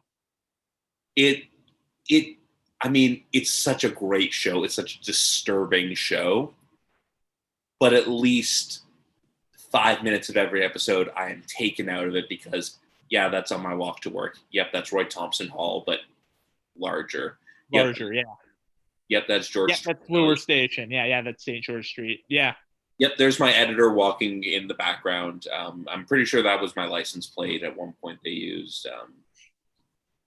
Yeah, it is the Torontoist show. It's the Torontoist show, but it's pretending to be New York so badly. Really badly. And then, yeah, I think they shot some parts of it in like Bloor Court and like Eglinton West, and I think even Scarborough for other parts. It's like, yeah, Scarborough is North Carolina. Which, I mean, yeah, pretty much. Might as well be. Yeah. I don't even know what that means. It just sounded funny. It sounded funny, so it works. Nobody knows what it means. It's provocative. Gets people going. But all the pieces that I've now started noticing, the little Easter eggs. Also, did you notice that Lay's ketchup chips show up in an episode? I did not notice that. They do? Episode 4 in the vending machines. Yes. Along with Almond Joys. The snack Yes. that kills. Well, not baseball, clearly. Clearly. And now, welcome to the broadcast, Karen. Hey! Da, da, da, da, da, da, da, da. Is that a rugby shirt? That It's is an a Acadia rugby shirt. Oh, those jerks. They dragged my face through the Wolfville mud back in 12. They did. It's true. No, my fault. We have a better rugby team. Oh, no, we beat them. We beat them still. Okay. The Kings rugby team. That's just a great sounding name, right? the Kings rugby team? Absolutely. It was a lot of fun. I ended up calling a bunch of Acadia's women's teams games. They were fun to watch. They were like an incredibly talented rugby dynasty. It always seems to be Acadia's fucking badass. exactly. It was always them against Saint FX, and I mean that was my television debut calling Saint FX versus Acadia women's rugby on a Bell Alliance out in Nova Scotia. I mean, like that was. I'm getting all wistful and nostalgic just because, like, I was broadcasting with a mentor of mine who's since passed, and they were just incredible athletes and incredibly generous with their time as well. And yeah, it's just. I mean, when things get back to normal, I really, hope that, university sport in Canada is able to find its footing again and showcase these incredible women and men who are, phenomenal athletes. Absolutely. It's one of those things and it was just starting to get a platform to university sport in Canada, where it was, it never will be at the same level that the NCAA is, but it starting to climb to kind of national prominence, and then got an entire year completely wiped out by this pandemic. We have entirely missed calling the fact that second base got stolen. It was a nice steal. We'll give it that. Yeah. But it had finally started to get to that level of prominence, and then the entire season has been wiped out. And that is devastating to both the athletes and the organization as a whole. And again, best way to get things back to normal is to wear a mask, keep your distance, wash your hands, and be smart. And when a vaccine finally comes out, get vaccinated and get your flu shot. It will be incredibly helpful to keeping down the flu this year, and that will keep ICU beds open for people that need it. Yeah, and you can go to your local pharmacy, any of the 2 brands that exist in Canada where capitalism is kind of on vacation. Yeah. Now, in a lot of American states, the flu shot is free too.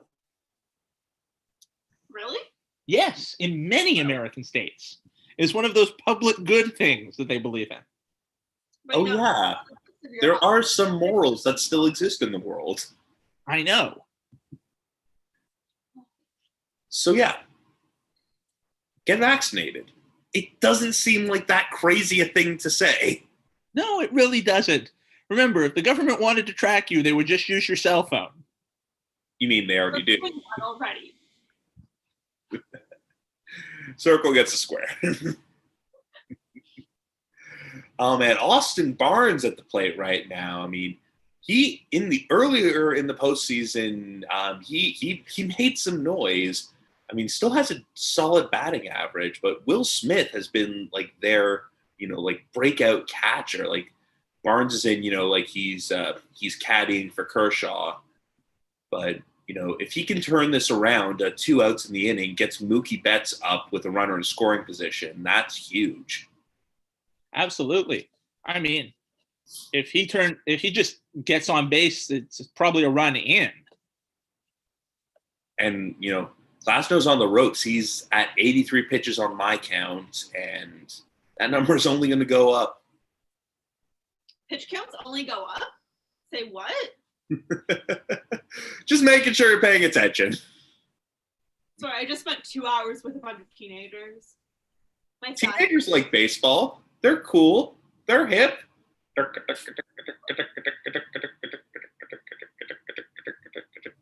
Yeah. For those of you who are listening, Ben's doing the Macarena. But the Dr. Evil Macarena. We've been hitting the Austin Powers references a lot tonight. We have. I mean, again, that's credit to yourself and Taryn for sending me that dramatic reading of the Dr. Evil monologue. That was terrific. Although she did miss the best parts. When I was 12, I received my first scribe. Oh, I used to be able to do a really good Dr. Evil. Now it's so-so. just do Lorne Michaels. That is what it is, yeah. Right.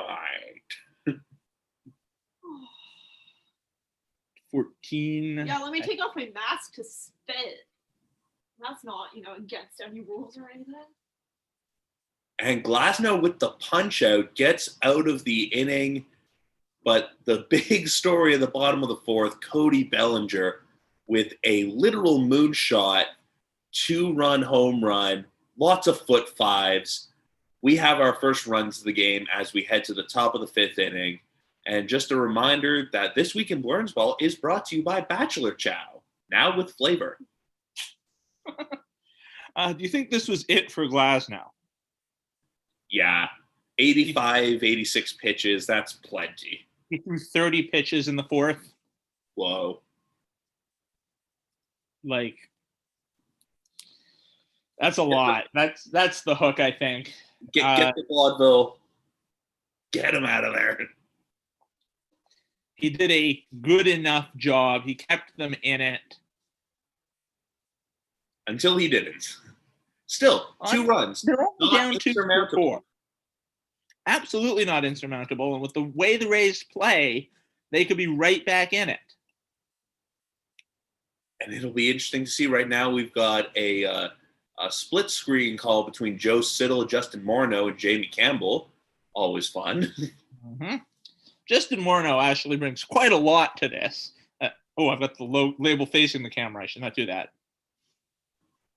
Oh, it's fine. Everyone knows where you're getting your coffee from. You got your donkeys. Oh, Boston. Never change. What is your coffee order, by the way? This is a pumpkin spice latte. Ooh, pumpkin-y. Pumpkin-y. It's like drinking a pumpkin pie. Minus the actual flavor of pumpkin, which it took me until this year to realize that pumpkin spice is the spices you put with the pumpkin and has no pumpkin in itself. That is correct. But I love Nutmeg, pumpkin. Whatnot. It's like a pumpkin pie doesn't actually taste of pumpkin. It just It does. Good. The good ones do. Yes, that is true. But yeah, like you said, it's nutmeg, cinnamon, and MSG. All part of a balanced breakfast. MSG. The I must say, I like the roof cam that they have at New Globe Life Field, brought to you by Whataburger and Los Polos Hermano. Roof cam. I feel like the only way to describe roof cam is by doing the Eddie Murphy, James Brown hot tub. Roof cam. There we go. And now they're just doing a taxonomy of Kershaw's pitches. Most of them are just devastating sliders. Well, I mean, if it ain't broke. All right, let's actually focus on Kershaw pitching because you never know. He has been devastating tonight. 11 straight since that rough first inning. And his pitch count is manageable right now. He could keep going. If he keeps going at this rate, that saves the Dodgers bullpen for later in the series because this is going to be interesting. We're going to see bullpen games from both teams. Like they've got Big Orange, the Dodgers do, who's become an opener for them. And it was an effective opener for Game 7. Mm-hmm. And again, Dustin May, another guy with like an interesting leg kick. His is more, Richard Simmons-y, like really extending. Get it way up there. Yeah, whereas Kershaw, he's got, the dancing The double puppet. tap. Yeah, the double tap dancing puppet. Kershaw has just been. No? I think Taryn was about to sneeze on our podcast. That would have been an interesting audio file. It would have, and make that 12 in a row as Kershaw takes care of little Joey Wendell. He is just on fire. Assuming that things hold as they have, this will be one of those games to add into that Kershaw hagiography where he just comes in and he dominates and forces his team to win. And if you don't know what hagiography means, go read a book. Yeah, pretty much. We're the podcast that uses big words. Yeah. Did I tell you about the time I used vexillology in an article that got approved and published by a reputable news source? You did not, but that's a good one. Yeah. I mean, I have a new goal to make copy editors shake their heads and say, what the hell are you doing? Because I have all the respect in the world for copy editors, but I also know I've got a bunch of big words rattling around here, so I'm going to push it. Yes, push it. Push it real good. 13 in a row. Lily Yeah. Adames down on strikes. I don't think they're getting to him tonight. No, that slider, unhittable. He has found it, and he's just not giving them any oxygen. And the fifth inning has tended to be in Kershaw playoff starts where he's broken down. It's either been he can't get it through the first, or he goes through 4, and then the fifth he breaks down. And he gets through one more batter, and he's kind of busted that narrative. Oh, Kiermaier gets a hold of one. Gone! A home run for Kevin Kiermaier. You're ahead of me, but there we go. That could be a story break. We Joe Bucked it. I mean, the broadcast was just showing, Kershaw, that strikeout he had was his 200th career postseason strikeout. And, the camera cuts to John Smoltz, who was at 199, and I'm sure he was being very gracious. And then Kiermaier gets a hold of one. Laser beam to right field. And then it's a 2-1 ball game. Yeah. No lead is safe against these Rays. And Kiermaier, not much of a hitter in his career. He's mostly known for his defense. I mean, that's the curse of the Kevin center fielder. Yeah, but he's a guy who's known to get a hold of one on occasion. And he'll do it in key moments, too. Speaking of key moments, the guy at the plate right now, Mike Zunino, he's got 4 home runs these playoffs. Like, another guy who, bottom of the order, can make things interesting. Well, they just told us it was a Cody Bellinger home run. So, whoops, score bug, guys. I'm pretty sure they still have their attention on that Bellinger home run because it was real nice. Yeah.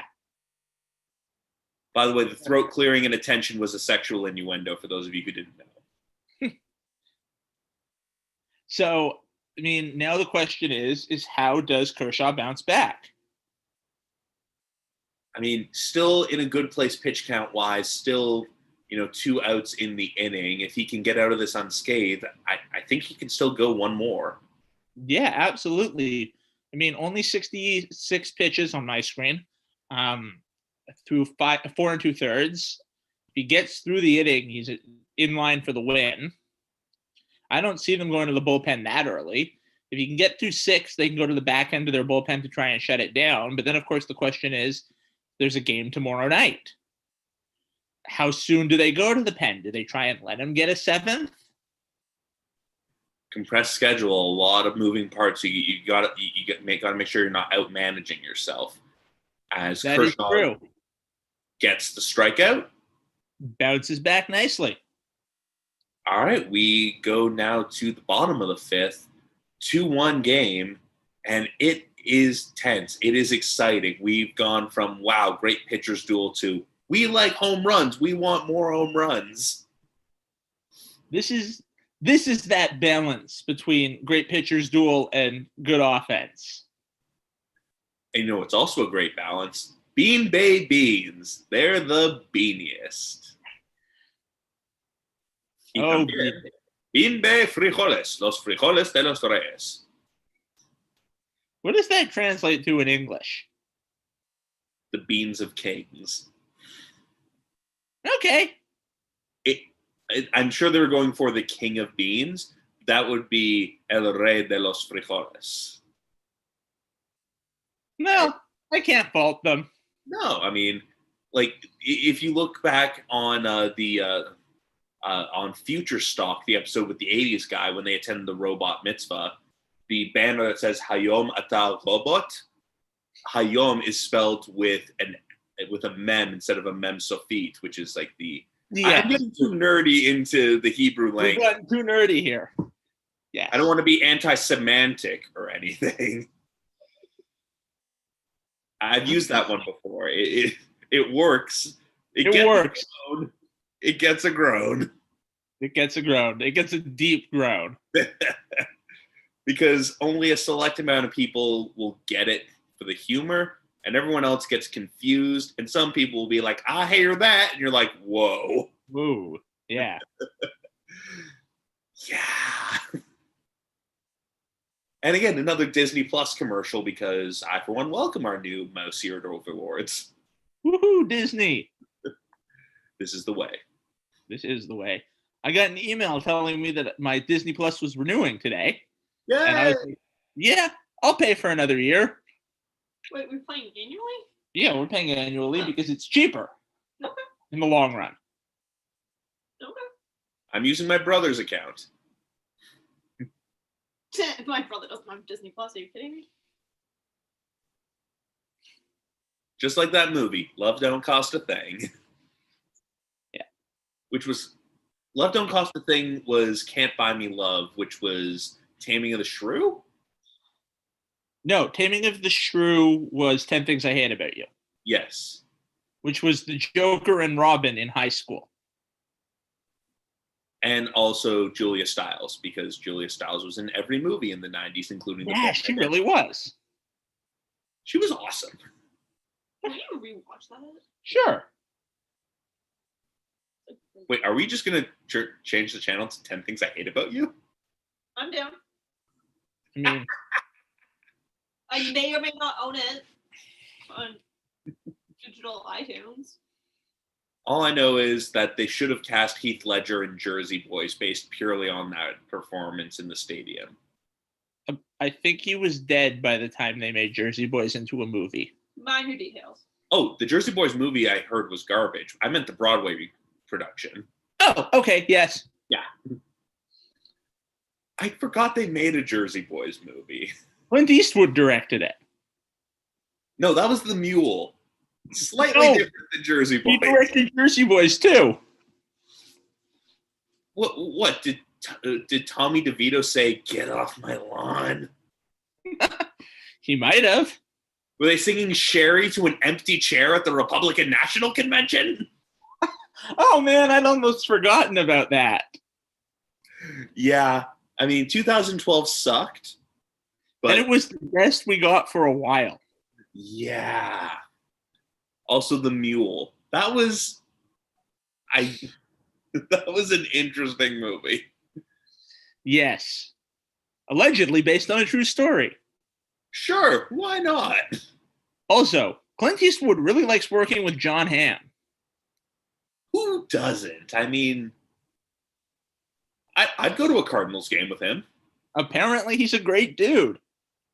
Cool. Okay.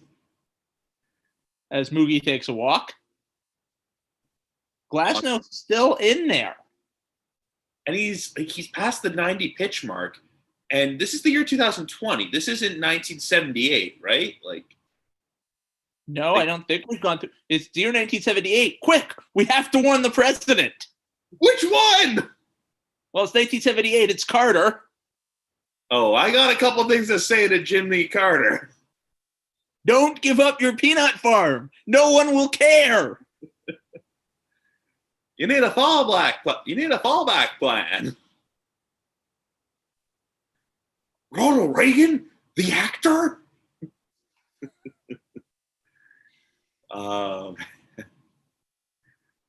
Yep, we've been mining Back to the Future hard as well. Yeah, we really have. Yarborough finally up in the pen for the Rays. I'm surprised he did not start the inning. But I guess the idea being they wanted Glasnow against a couple of righties, but it was only the one righty.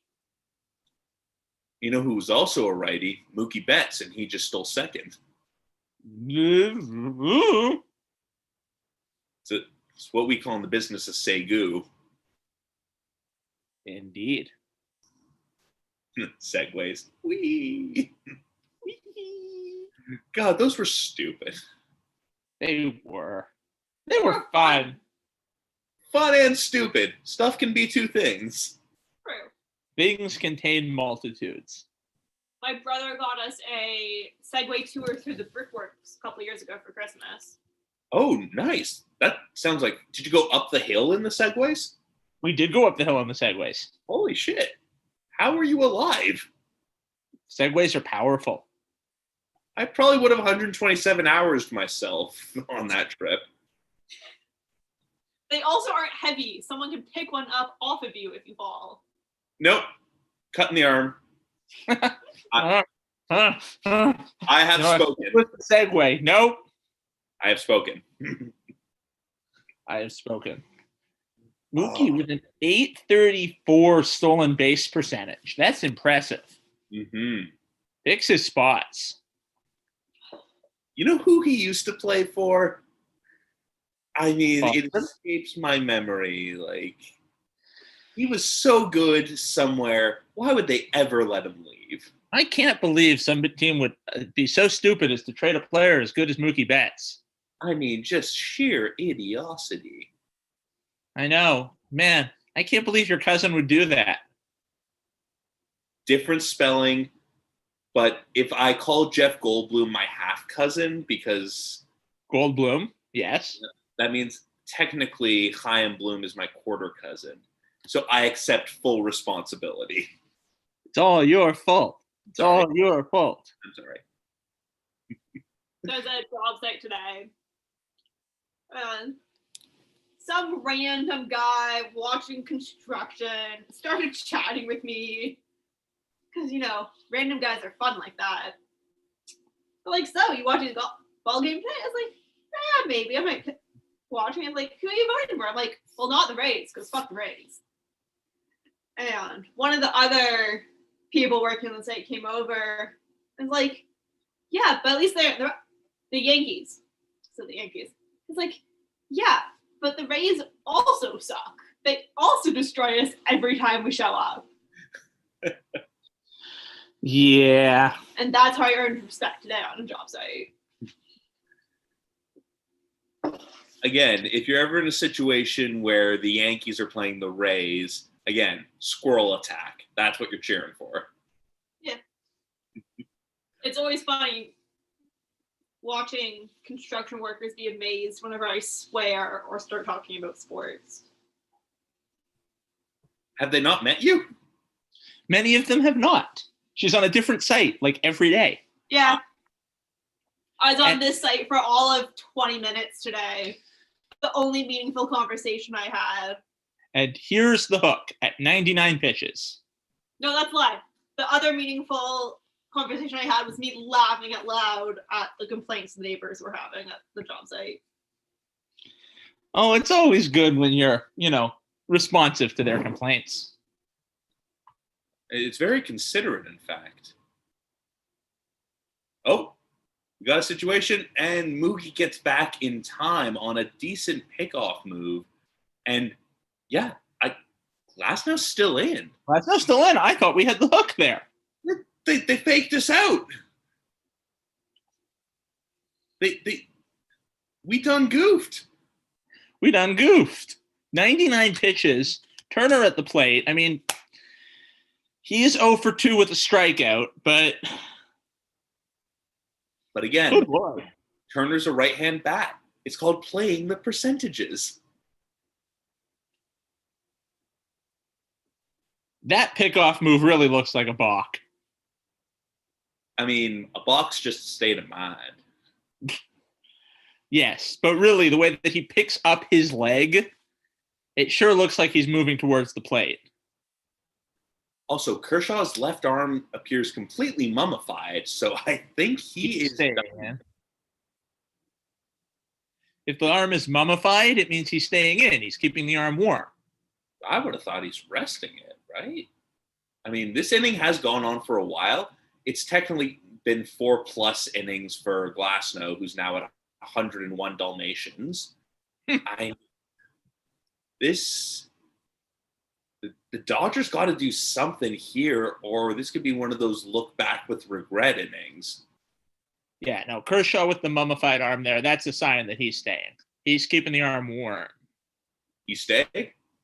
That's my professional opinion. Note, I'm not a professional. As a doctor, not a doctor, I believe that a mummified arm signifies that they're going to go through the nose to scoop out the brain and its delicious goo.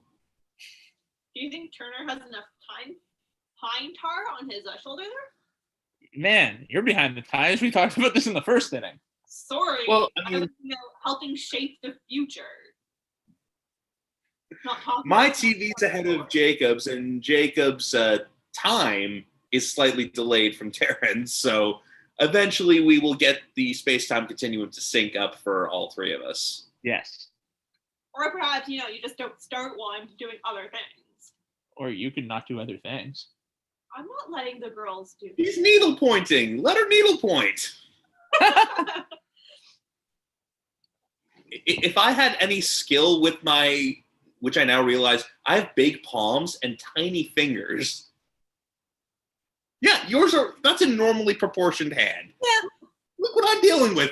Look at these things. Yeah, it'd be very hard for you to palm a basketball. It was very hard for me to palm a basketball. It was hard for me to catch a football too. Maybe I just wasn't good at sports, but either way, I'm pretty. Mookie steals third. Mookie does steal third. It was a strike him out, almost throw him out, but nope. Mookie Betts is better than you, and we know it. Mookie Betts is better at baseball than you will ever be at anything. Well, I think I'm a good listener.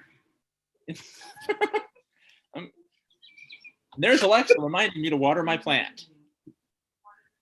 Special guest, Alexa. Oh, yeah. Alexa showed up a couple episodes ago, and I got very scared and nervous. Yes. She's reminding us to water the plant. Again. What would happen if you watered a plant with carbonated water? It would fly. It'd be like the bubble. It would be like the carbonated room in Willy Wonka. That was a fun room, except for the murder propeller. The murder fan. Yeah. Remember, the trick is to burp. I mean, And then there was the sequel. Willy Wonka and the OHSA visit. Oh boy. Also, watch your screen. Something cool is going to happen. I see a fat guy at the bat. Fat guy with a bat still. Well, not fat, just tubby. Fat is like Pablo Sandoval. He's trying his best, damn it. He's in shape. Round is the shape. Oh, fuck off.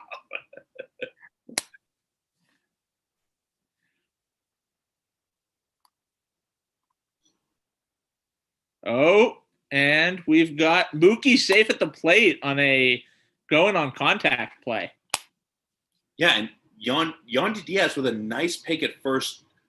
Good relay to the plate. Mookie getting in there, pretty cleanly, I would say. The tag came once most of his arm had already slid over the plate.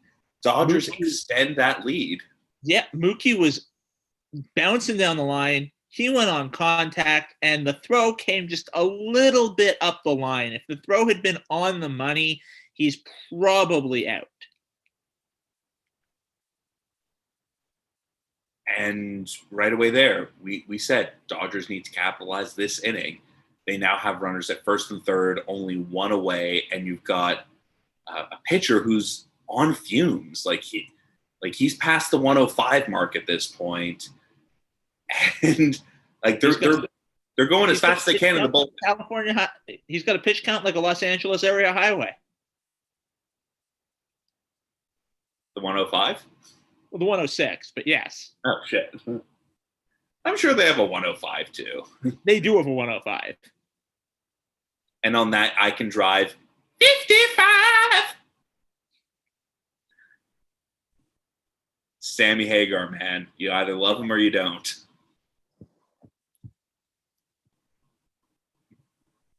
Okay, clearly we don't. Moving on. He's okay.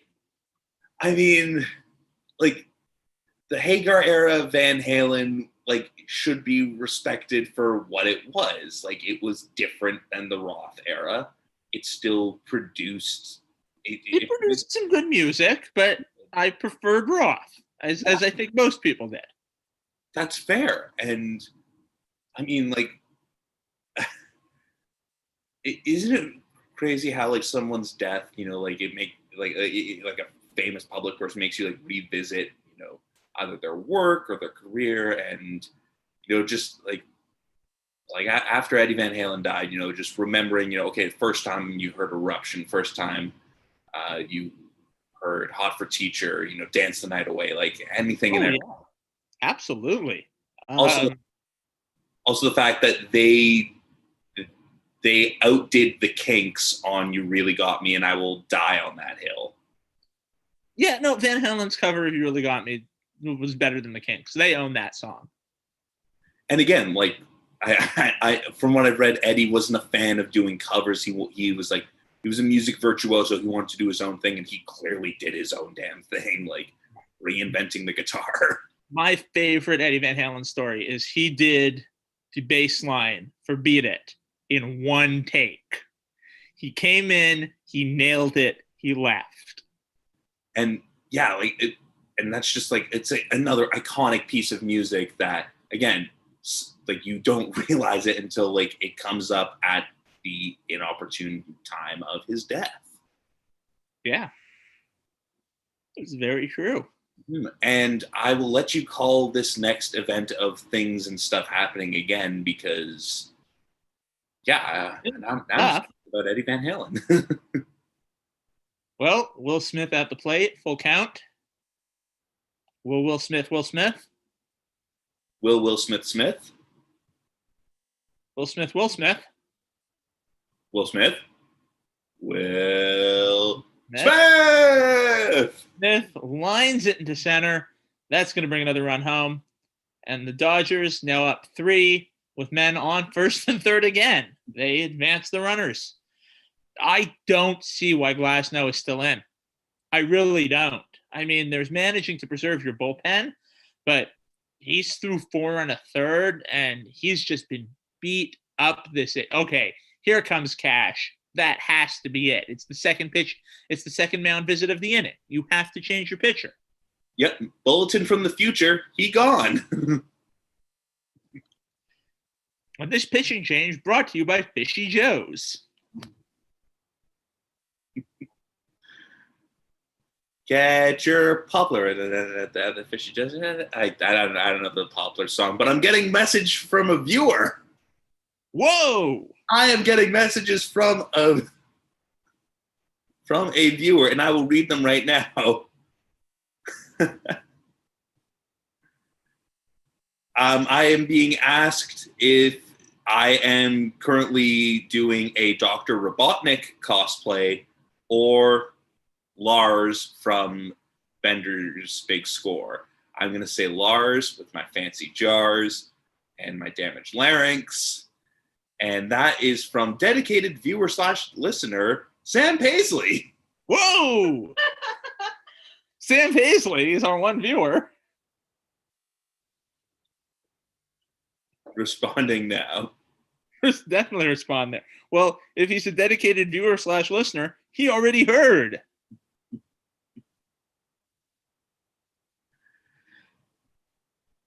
The people you meet when you're walking down the street, they're the people that you meet each day. We're ripping off Sesame Street a lot, too. Yeah. Man. Is that People not that you meet.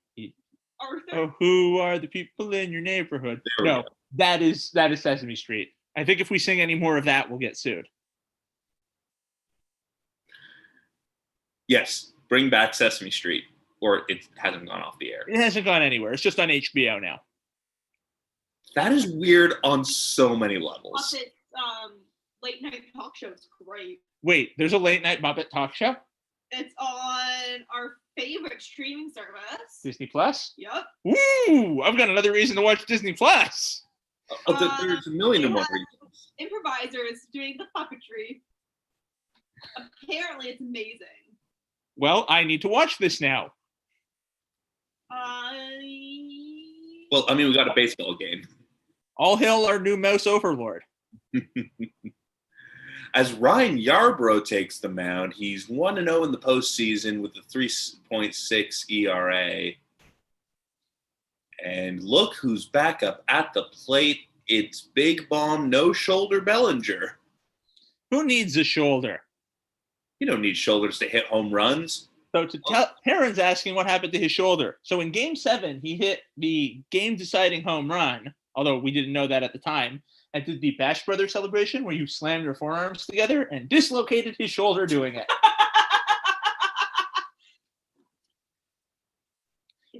But who needs a shoulder to play baseball?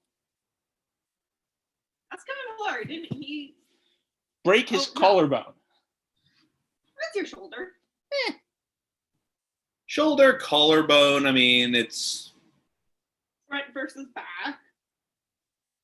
all the same thing, you know, just state of mind, really.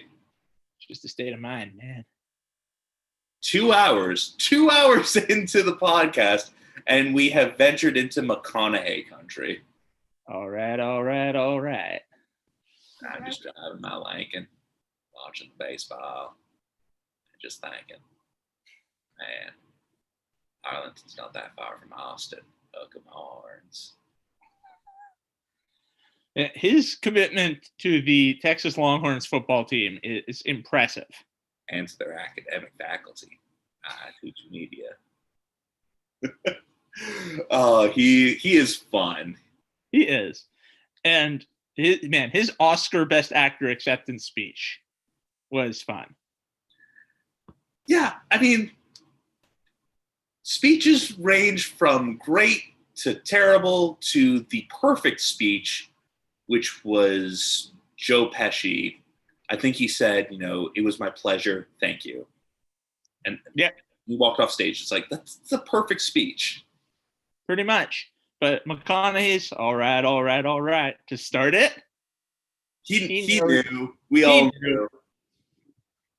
It was good. I enjoyed Darren Chris's totally awesome as he left the stage. Yeah. That was a nice shout out to The Harry Potter fandom. fans. Wait, Matthew McConaughey was in Harry Potter? No, she's talking about Darren Criss now. What did he win an award for? He won a Tony? He won something not that long ago, like 2 years ago.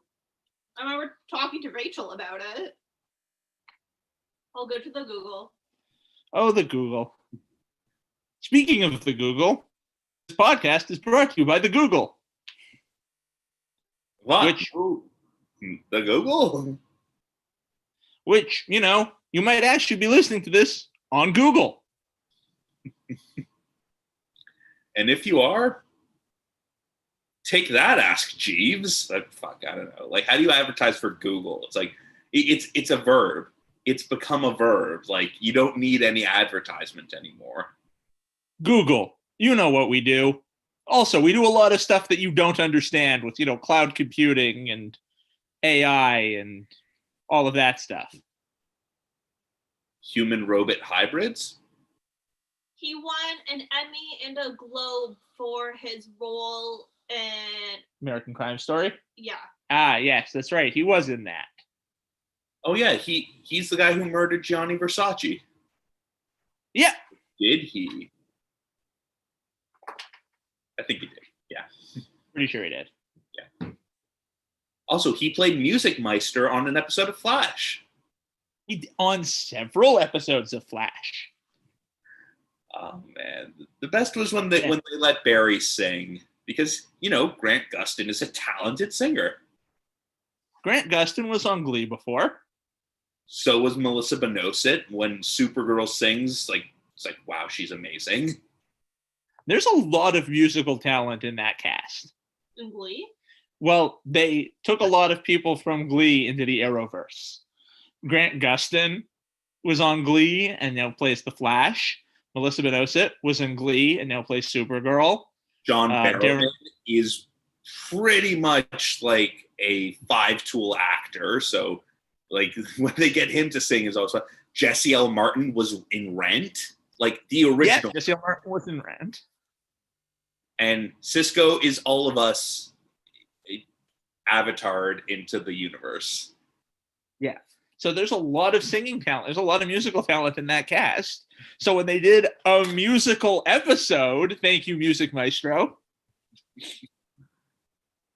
Oh man, I would have loved to have seen Stephen Amell sing because I'm sure he can do it. He can do all things sincerely. You really can. Yeah. Oh man, I'm just looking forward to Legends of Tomorrow coming back. I love those rascals. I do, especially since they added Constantine. Oh, he's been great. And Matt Ryan does the voice in the animated, the DC. Yeah, the DC animated universe. Yeah. No, Matt Ryan was perfect for Constantine. As good as Keanu Reeves was. I mean, like He's in high school, Keanu was doing his Keanu thing. Matt Ryan became Constantine. Yeah.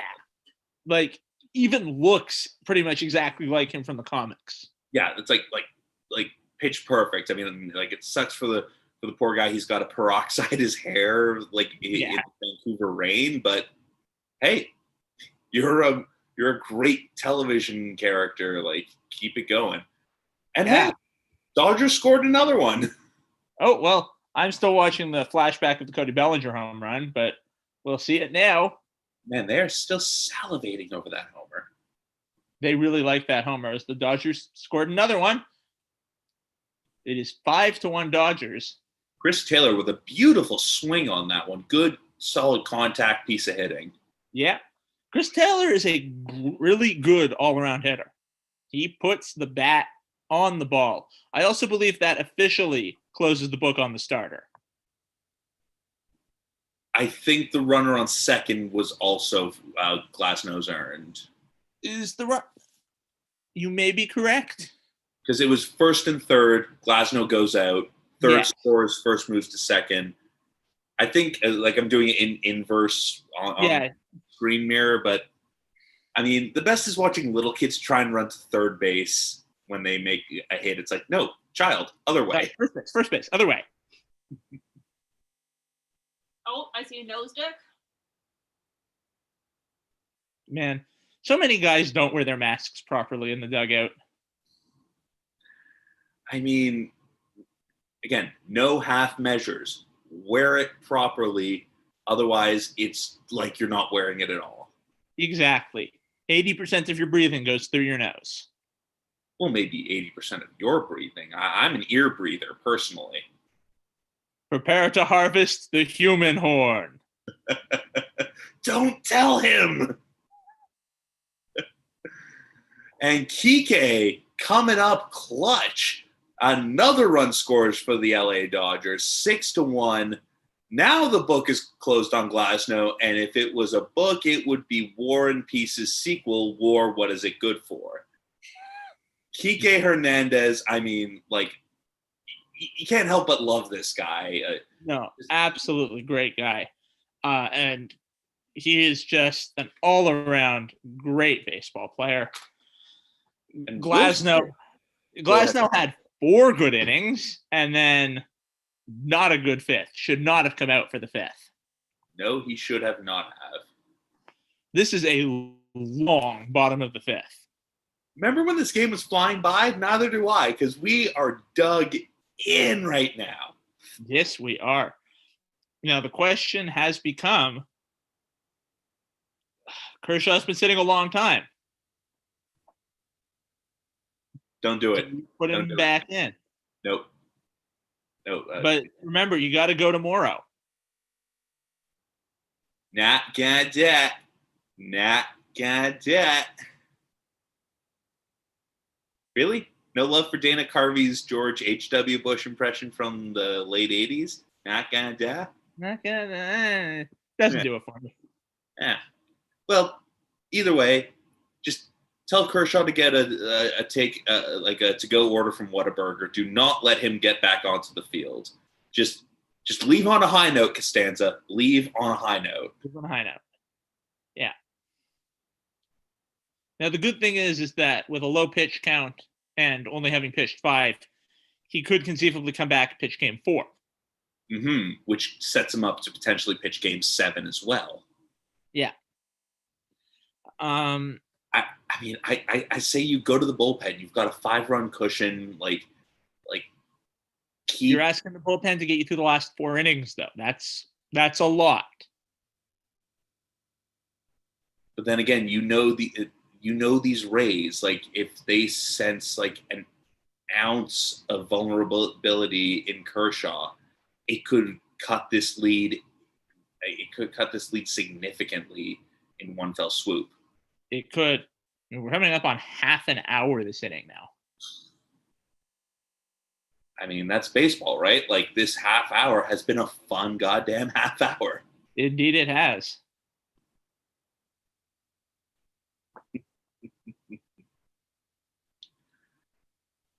Sorry, just more viewer commentary about viewer commentary. When you make them, when you play chess, you want to make sure your dominoes all fall like a house of cards. Checkmate. Checkmate. Your fans are weird. Our fans are weird. Our fans are awesome. I mean, they're telling us when we get shit wrong. They're helping us get shit right. And with that pop fly to left field, we are out of the 5th inning. Kershaw is demummifying. I think you are correct. He will be coming back. But wow. 30 minutes, lots of runs. Yeah. 30 minutes, 4 runs.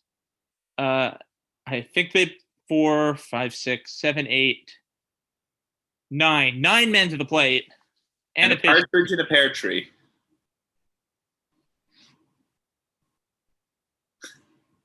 It's exciting stuff, man. It is what we watch for. It's the World Series. It's what we want. And this World Series is brought to you by Big Pink. Sometimes you get that nice, fresh breath of a summer ham, and sometimes you just get bones. Fry, you have the breath of a summer ham. And it pinkens your teeth. Big Pink, endorsed by Henry Kissinger. Bad advertising. Let's not have that product.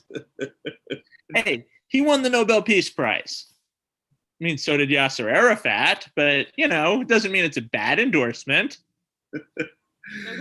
And this awkward moment is brought to you by Extreme Walrus Juice. Ride the walrus.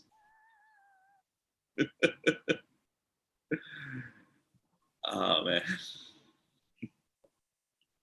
You know what I could go for right about now? Some Extreme Walrus Juice? No, the Gardener Lover Salad. Kind of cheese filling you want with that? While you're up, could you get me some water? No. Thank you. We all heard. She said yeah. She meant yes. Yeah, no. She really did. So, man, Kershaw, they're putting a lot of faith in Kershaw coming back out for this sixth. I understand the logic of it. And yet,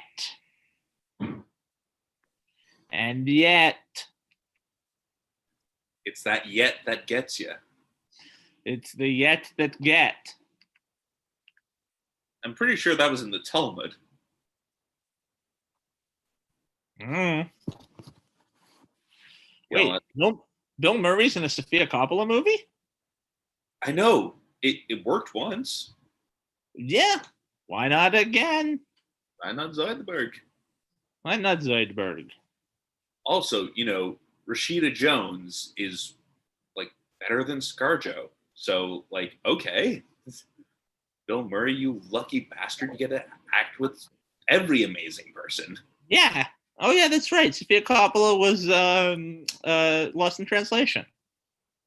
There we go. She was also Godfather 3. Let's not talk about Godfather 3. No, we don't talk about Godfather 3. There's an amazing wine named after her. Yeah. Now, you know who else was a member of the Coppola family? Nick Cage. Also Jason Schwartzman. Nick Cage Uh-huh. is actually Nicholas Coppola. Seriously? Yeah. He didn't want to feel that he was coasting on his uncle, Francis Ford Coppola's name, so he goes by Cage instead. In honor of And Luke Cage, the superhero. And he makes phenomenal and sometimes terrible movies. Nick Cage or Francis Ford Coppola? Both. Yeah, Does not fair. the movies. I do not know what you're talking about. Hey, Nick Cage has one more Oscar than you do. I didn't become a professional actor. I'm fine I with did. more Oscars than me. There's also people who can't act who have Oscars.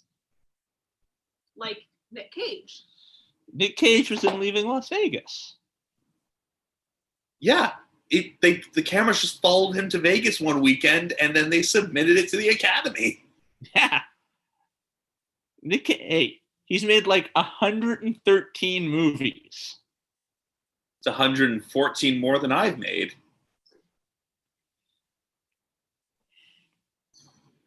Kershaw gets a nice defensive assist there.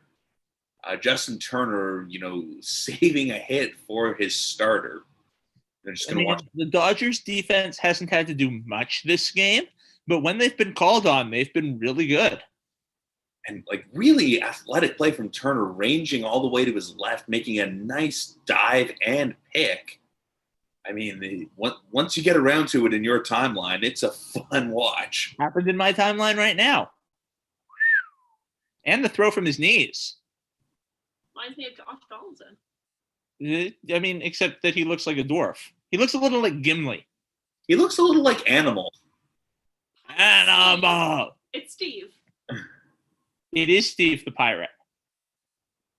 I would pay money to see Justin Turner in a pirate hat. Have you ever seen Justin Turner and Steve the Pirate in the same place? I have not. Then how do you know? But I've seen Alan Tudyk and Steve the Pirate in the same place at the same time. Oh, yes. That proves that Alan Tudyk that just proves that there's two different Steve the Pirates. Steve's the pirate, like attorneys general. Yes, Steve's the pirate. Calls Dusac. Calls the sack. Yes. It's a good defensive play. That's a web gem right there. Mhm. And you know what I am really coming to realize over the course of these playoffs? What's that? I do not like the center field camera at Globe Life. It's too far away. It's a It's Michael far Young. away, it's too high. Yeah. I mean, sure, everything's bigger in Texas, but our field of vision isn't. My field of vision is precisely one size. Get there, got there. Stood Yeah. there. The ball came back. The ball came to him. Okay. Maybe it wasn't a terrible decision. And as we see the splits by hitting in his 28 starts, leaving Kershaw in for the 6th is a risky proposition in the postseason. Usually is. But with that said, ... No, don't look at me. Look at the screen. Have you seen the future? He gets I the have. roller and get a ground out. Name 3 things a Cobb salad would say. Oh, that's terrible. So was Karnak. But Kershaw gets out of the inning. Makes Dave Roberts look like a genius. 2 hits through 6 innings. And a reasonable pitch count. Does he bet it all on Kersh again? I mean, they would really be pushing it then. If they could, I think getting 6 out of him is what they wanted. And then that they can go to the back of the bullpen for 7, 8, 9. Or do you let it ride? I mean, they're playing with house money here. Speaking of house money, you can use that house money to buy Glagnar's Human Rides. They're a bunch of crunch of humans. Oh, man. One of the great things about Futurama is how they really built out that universe. They really did. And even when they were, adapting existing pop culture into the universe, it's like Soylent Green. How does it taste? It varies from person to person. Let's all have some sewer cake, sewer coffee, and Safeway ice cream. Fucker, that's my favorite line, and you know I wanted to say it. Nicely done. That is a terrific line. Is that a Canadian Baseball Hall of Fame zip up? This is a Canadian Baseball Hall of Fame zip up. I am a member of the Canadian Baseball Hall of Fame, and this was one of the perks. You were inaugurated? No, I am a member of the Friends of the Canadian Baseball Hall of Fame. I paid a membership fee. Still cool. Still very cool. Yes, and as part of that membership fee, I get to get autographs from the people who get inaugurated in the next inauguration ceremony. Oh, shit. You get free tickets to the inauguration. Yes, and there's free tickets to the inauguration ceremony. That is cool. Yes. Who's in the next induction class? Nobody knows. Oh, right. They haven't decided yet who's in the next They're induction doing a class. double class. But it will be a double class for 2020 and 2021. Excellent. I mean, that's St. Mary's, Ontario, right? That is St. Mary's, Ontario. It's about an hour up the road from us. I've yet to visit. It's on my list. I mean, It's a. Don't we get? Can't we bring a friend? I believe we can bring a friend. I'm a friend. You are a friend. It's a small museum, but it's a great museum. A lot of Canadian baseball artifacts stored there. Mookie! Mookie, Mookie, Mookie, Mookie, Mookie. Yay, Mookie! Solo home run to lead off the 6th inning. And yes, everyone should be standing. All 12 people at the ballpark should be standing and applauding because a Mookie Betts home run in the World Series, you can set your watch to it. First of the postseason. I'm just happy for the guy and miserable for my own existence. What a swing. God damn. And he went the opposite way. Yeah. Taco Taco. Yeah, that was gone from the word go. I had to blurt it out. I'm sorry. No, you had to for Mookie. For Mookie. Yay, Mookie. Oh, I'm sorry, All Wally. What's that, Wally? He forgives you. I'm not sure what you did, but you clearly did something. I clearly did. So here's an interesting giveaway that I've just thought up for our fans. You can't give away Wally. He's mine. I'm not giving away Wally. I am not giving away Wally. I promise. But yes, hello, Wally. What? I want to see. Taryn wants to see Wally. Oh, Show Taryn the Wally. Aw, how cute. Ben got him at a Boston area Build-A-Bear. as one does. As well, I mean, once the world has stopped ending. I don't think there's one in Canada. No, we would probably have to go into Toronto. Ugh, germs, no. Away. Well, you want to go back to Build-A-Bear? Anyway, if any of our listeners give a donation of $10 or more to the Canadian Baseball Hall of Fame and give us proof of said donation, they will be entered into a draw to win Jackie Robinson's book, I Never Had It Made. Holy shit, I want that book. We'll make a donation of $10 or more to the Canadian Baseball Hall of Fame. I can do that. Wait, that the book is widely disseminated, of course, but did you just happen upon, I happened upon a copy at Indigo the other day. I understand. As Justin Turner strokes a nice double, hits off the top of the wall in center Just field. a home run by a couple of feet there. Mm-hmm. Nothing that the Rays are doing tonight is having any effect. No, Fleming is in rough right now because Max Muncy just took him to the right center gap for a stand-up double. Turner crosses the plate. It's now 8-1 Tampa. No. Sixth inning has getting away with them. Try again, Ben. Wait. 8-1 Los Angeles. There you go. 8-1 Los Angeles, comma, Tampa is in it. And in it bad. Yep. This is get carried away. This is the Dodgers offense on full blast here. Mm-hmm. So does Kershaw come back now? No, I'm just kidding. He's out of the building. Yeah, no, they can use the back end of the bullpen here. Use some of their mop-up guys. But it has been an offensive clinic from, the fourth inning on? Yeah, the fourth inning on. There was nothing through those first three, and then something clicked, and it was the second time through, and they just went with it. And after that, the Rays pitching has been like Gunderson's unshelled nuts. They're not so good. Not so good at all. Oh, well, that one's not a home run. We're good. It was Smith? Looks like a 12-year-old bully.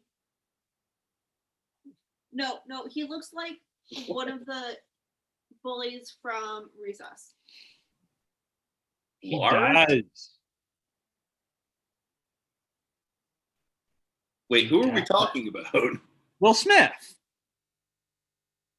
Yeah, he was in I Am Legend, 7 Pounds, Pursuit of Happiness. I mean, really versatile actor. I believe we're talking about the baseball Will Smith. He was in iRobot. Yes. Now all we need to do is have actor Will Smith be in a baseball movie. Then everyone will be real confused. Yes, they would. Although I did like the fact that Atlanta's pitcher in Game 7 was Ian Anderson. They had freaking Aqualung out there trying to win them the NLCS. Yeah. So many overlapping names. Kershaw with the mummified arm still.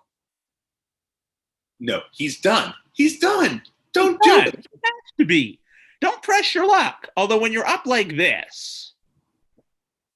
Save him for Game 4.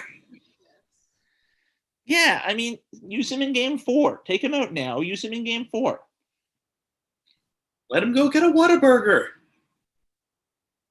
They can't get a Whataburger. They're in Texas.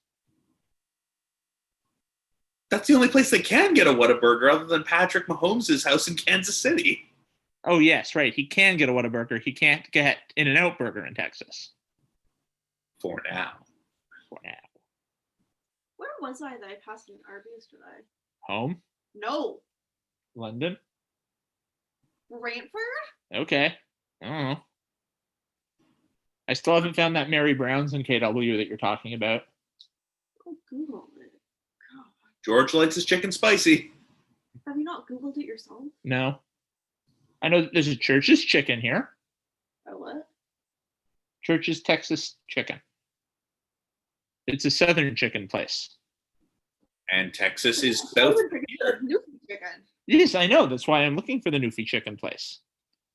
As we get out of the inning. We are through 6. It is now 8-1 Dodgers. And we're getting close to the 7th inning stretch, which again, I mean, games started off at, like breakneck speed and then just slowed right the hell down. Somebody hit the brakes. Yep. It's by a dog park. It's by the dog park? Ooh. It's by a dog park. It's by the Staples. The Staples we went to get my... Oh, that's Staples. Okay. It's a block down. Cool. There's a Staples in a dog park? There's a dog park in the Staples. Ah. Just dogs peeing on printers. Yeah. Fax this. Fax this memo. I'm pointing the camera at you so I can go get a drink. You want me to move closer to the camera? No. Okay, got it. No, you're good on the couch.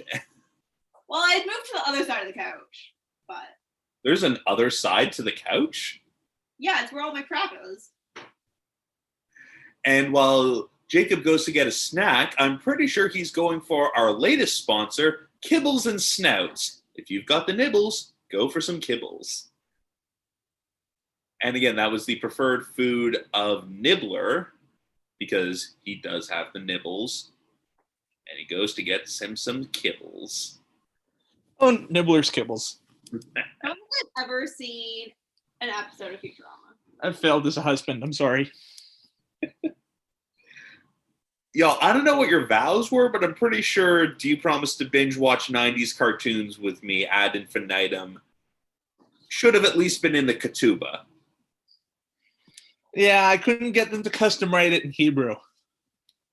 Dude, if you want, I'm essentially a Talmudic notary. Oh, okay. Yeah, come on over. All right, cool. Warning, I am not actually a Talmudic notary. Those do not exist.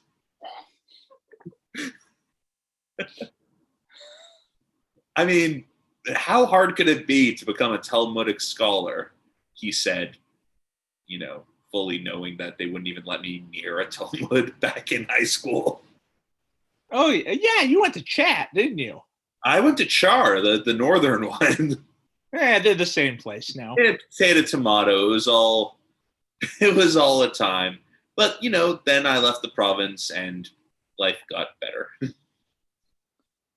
Ah, yes. Looks like Dylan Floro's in now for the Dodgers, or is it Mike Florio? Or are those very different people? I think it's Floro. I think it's Dylan Floro. Okay, because Mike Florio is someone very much else. Why must they have pitchers with such similar names? Kershaw with 8 strikeouts on the night. Very impressive. Take that, John Smoltz. Pounding the zone with sliders. Only 78 pitches. He is well set up to go to game 4. Or to the 7th. No, he did not come out for the 7th. But we do see Tampa's first pinch hitter, Austin Meadows, now at the plate. I want to finish Stitch tonight before we go to bed. Okay. It is Dylan Floro. Yeah, Mike Florio is someone very much else. And you tend to lose track of these things, 2.5 hours into a ball game. Yeah, I remember calling a Nova Scotia senior baseball league game. By the 6th inning, I was seeing vapor trails. Whoa. Yeah, also, Fun fact, August in East Hants, Nova Scotia, don't wear shorts at night. It gets brisk. Cold. Yeah. I mean, like, it's usually like summers in Nova Scotia are like perfect humidity. I mean, perfect humidity is kind of an oxymoron.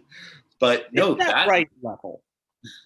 No, it's like humid, like a wall of air. Yeah, you think my bad hair is bad out here when it gets humid? She knows what that's about. Yeah. You've been No, outnumbered. Scotia is that as soon as the sun goes down, the breeze comes in off the ocean and cools everything down. Yep. And I made the mistake of sitting on bleachers with a microphone, and I paid the price. Have you recovered yet? Nope. I'm pretty sure it froze off my leg hair. So, yeah. Yeah. All right, back to non-maritime discussions, just so I'm not excluding my executive producer. Yep. We'll just have to move out there. Except in style. Yeah, I don't know about that. I'll try, but I don't know. We have multiple couches to go crash on while we quarantine. Mm-hmm. They probably neither of them would let us. We would get a place. We have people to bring us food while we quarantine. Mm-hmm. So Meadows putting up quite the fight here. It's 3-2. It's a 7-pitch at bat already. And that's what the Rays need to do if they have any hopes of getting. Breaks out on the pitch. That'll do it. But yeah, grinding out these relievers, making things, if not more difficult now, at least, just, like starting to build real estate for the long run. Yes. That is exactly what they need to do. Who knows what'll happen, though? It is only game 1, and they don't give you extra points for running up the score, but it could be disheartening to lose big in game 1 of a series. Absolutely. And we saw both of these teams, we saw the Dodgers lose game 1, go down 1-3 to Atlanta, and then rally their way back. We saw Tampa jump out to a 3-0 lead on Houston, lose the next 3 games before Tampa ends up righting the ship. So, again, we're hyper-focused on what's happening now because we're talking about it, we're watching it, and we're only occasionally going off on tangents about this, that, and the other thing. No, of course, only occasionally. We've been hyper-focused on this game by our standards, to be honest. That one just gets up the middle. Manuel Margot, good piece of hitting right there. Put it where they ain't. Which brings up little Joey Wendell, who's not that little, but he wears no batting gloves, which reminds me of children. Vladimir Guerrero. And his child, Baby Yoda Jr. El Ka. Oh, man. I mean, hey, your Jays have a bright future, man, as long as they don't trade all those young players for Francisco Lindor, right? Right. Oh, man. I don't know. I think based on what the price was for Mookie, Francisco Lindor would probably be cheaper.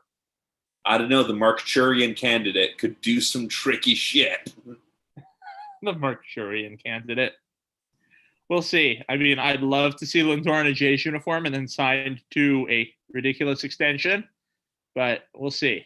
Who was Randall Bishop trying to convince to sign with us? Trevor Bauer. I want no part of Trevor Bauer. We're good. He can stay far, far away. Go sign somewhere else, Trevor Bauer.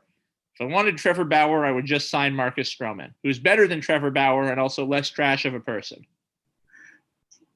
Objectively true in every sense of the word. My favorite was all the people on Twitter being so excited that Trevor Bauer's thinking about coming to Toronto. Were all the people who hated Stroman by the time he left. Yep. Funny how it shakes out like that. Well, I mean, I wonder what the difference is. I just can't tell. Well, one's short. I think That's what it is. It's height. Oh, Bellinger just flat drops it in center. You know why? That's his busted up shoulder. Busted up shoulder. Can't make that catch. Although, be honest. I mean, neither of us would have made that catch either. I would have been 50 feet shy of it. I would have been at first base saying, fuck that. I don't want to play in the outfield. Yeah. I did have a spot here and there, you know, like just playing like adult leagues in the outfield just because, you know, when I started playing men's league, I was the young guy. So like, you're young, you can run. I'm like, run? I'm playing softball. The goal is not to run. Now they're in a bit of a spot here. Second and third, one out. They're still up by 7. One swing can change everything here. And they have just the guy to do it. Pinch hitting. The Ji-Man Choi. Ji-Man Choi. Ji-Man Choi. I mean left, because he doesn't do that anymore. Wait, who left? Ji-Man Choi batting lefty, not righty. Or is he? Because looks like Dave Roberts is making a call to the bullpen. I still think Choi would bat lefty because he only did the righty thing for like 2 weeks. Against the Jays. Yeah. Then he decided he didn't like it. He hit 3 home runs this season. 1 right-handed against the Jays and 2 against Garrett Cole. So he's the greatest baseball player of all time. Yes. No. And that broad sweeping statement was brought to you by Slurm. Slurm, it's highly addictive. Slurm. Have you ever made Slurm yet? I did make Slurm yet. It was for our second video episode. We did, and I ripped the label off a bottle of Fresca. Also, this was before I'd watched The Boys, and I realized that Fresca was the official drink of... Yeah. Can't sue me for saying... Or can they? I'm sure they can. I don't know. We're just making reference to it. I mean, The Boys did most of the damage. Remember, they licensed it. I mean, I don't know if that boosts Fresca sales or if it tanks them, because I'm sure there's a bunch of The Boys fans who went out and bought a bunch of cases for viewing parties. Yeah, probably. Fresca? Fuck Fresca. It didn't even make any sense. Why was it Fresca? Other than the fact that Fresca is, bland, inoffensive, and kind of crappy. Just like... No, not like the TV show. The Boys is not bland, inoffensive at all. It is, spicy and very offensive. Is it though? They drove a boat through a whale. That's offensive to a lot of people. They jumped the whale. No, they didn't jump the whale. They punched the whale. How's Pocahontas? Not Pinocchio. How's Pinocchio doing in that? Also, I didn't realize that he was Dennis Quaid's son. Oh, when he scrunches his face. Yeah. Quaidy. Quaidy. He's also in Lower Decks. No shit. Yeah. Oh man, no G-Man. Instead of a Futurama. Because we're far more Futurama centric. We have a Star Trek podcast. You just never do it.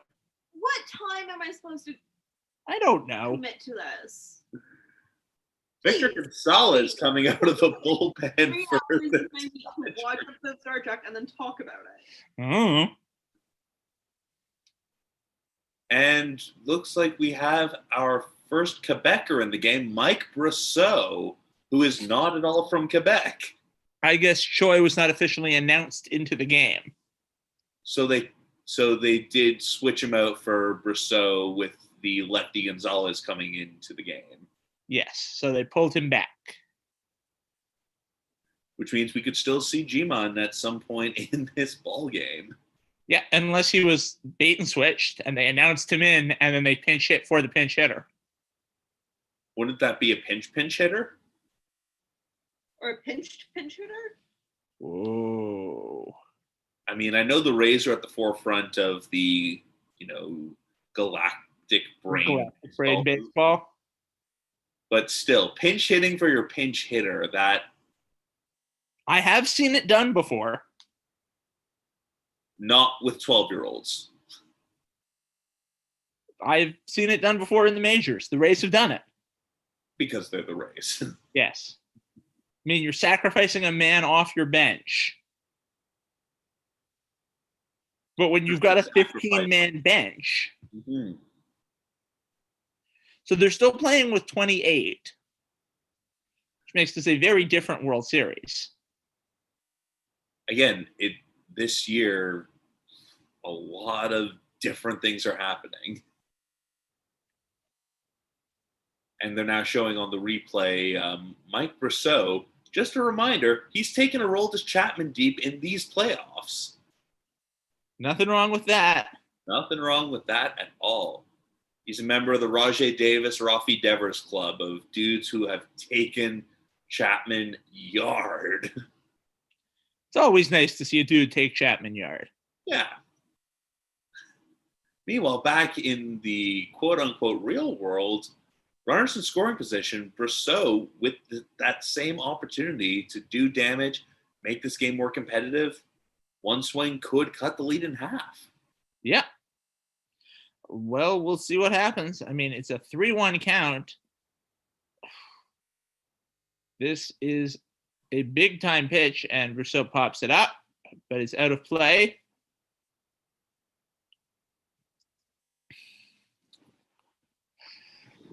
And yeah, that's the beauty. All of a sudden, in a 7-run game, there it is an intense at bat. Yeah, and gotta love that about baseball. Regardless of the score, every single opportunity it presents, chance for high drama. Exactly, and that's part of the great thing about baseball. You can't run out the clock. In any other sport, at a lead this big, this late in the game, you'd be seeing the team run the clock out. But in baseball, you got to get all your outs. As Brosseau gets one home, and now it's a 6-run game. 6-run game, runners on the corners, 1 out. Kiermaier, the home run hitter, back at the plate. Lefty on lefty. Let's see what goes down here. I mean, and Brosseau got a good pitch, hit a good pitch there. It's the great Pumpkin Charlie Brown is Apple TV exclusive beginning this Halloween. Wait, what now? Boo! Yep. Can I confirm? Now, good thing is we have a free year of Apple TV. Oh shit, that's great. I got a new iPhone. Oh, nice. What kind? Well, I got a new iPhone, but 6 months ago I got the iPhone 10. Ooh, very nice. Yes. Shiny. Shiny. So shiny. Good news is, like a treasure from a sunken pirate wreck. Exactly. Good news is I can recite that movie by heart. Great movie. No, You owe me restitution! I'm more concerned if they're taking It's the Great Pumpkin, Charlie Brown Christmas special, only on Apple TV. Kiermaier lines it to right, and now it's 8-3. We got ourselves a ball game. Well, we had one before. It's always been a ball game, but now runners on first and second, 1 out, 7th inning. Mike only Zunino. 5. Yeah. So now we're going back. Maybe Kershaw shouldn't have come out. In. God, we are jumping on every side of this fence. I will not come down on one side of the fence. I will firmly stand in the middle of the road. Well, there's an over today. Not fun. Only 2 things in the middle of the road. Yellow Lines and squashed armadillos. Yes, sir. Seeing as this is Texas, I mean, those poor armadillos. Also, the armadillo in Road to El Dorado was adorable and awesome. Yes, it was. Also, Elton John did the music for that movie. Elton John did the music for so many animated films in that era. But here's my favorite part of Road to El Dorado. The voice of Hernan Cortez, Winnie the Pooh, Jim Cummings. What now? Yeah, Jim Cummings, the voice of Winnie the Pooh, was Hernan Cortez. Just let that sink in. That can't be right. Search your feelings. You know it to be true. Why did he work with DreamWorks? Jim Cummings does what Jim Cummings wants to do. Whoa. Yeah. I mean, The Road to El Dorado is the story of why you don't let two bards go together. Kenneth Branagh was in it. Oh, yeah. Branagh and Klein. Yeah. And Winnie the Pooh. And Winnie the Pooh. Winnie And Edward James Olmos. Eddie J. And, of course, Yeah. Rosie Perez. Whoa. Right? Yeah. I mean, like, I was always trying to figure out, like was it... for the longest time, I thought it was Hector Elizondo. But no, it was Jim Cummings. Cummins. Wow. Which also means he was Tigger. T-I-double-gut-er. We have gone so far off the rails. It's now a full count to Mike Zunino, and we're talking about Pooh Bear. Audience knew what they were signing up for. I don't know if they knew about this. I mean, it's a 3+ hour ball game. What did they expect? Probably this, let's be real. Yep. Should have left Kershaw in.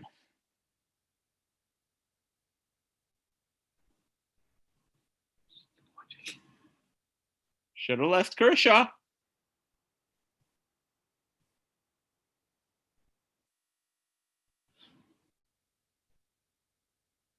Should they have, though? Should they have?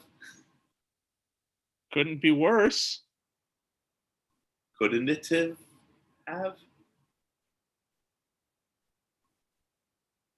Whoa! Whoa! Yeah, that's what I'm looking for. Yeah. Zanino lines it right at Gonzalez. Amazing, like, spidey sense grab. Throws it on to second to double him off. Ends the inning. 7th inning stretch time. Wow. Wow. That is getting lucky. I mean, right place, right time. Fantastic play. Came very close to throwing it into center field. Also, yes. I mean, we saw his pitches this inning. He wasn't exactly painting corners. But they escaped with a 5-run lead. And it gives them a chance to get back to the plate, do some more damage.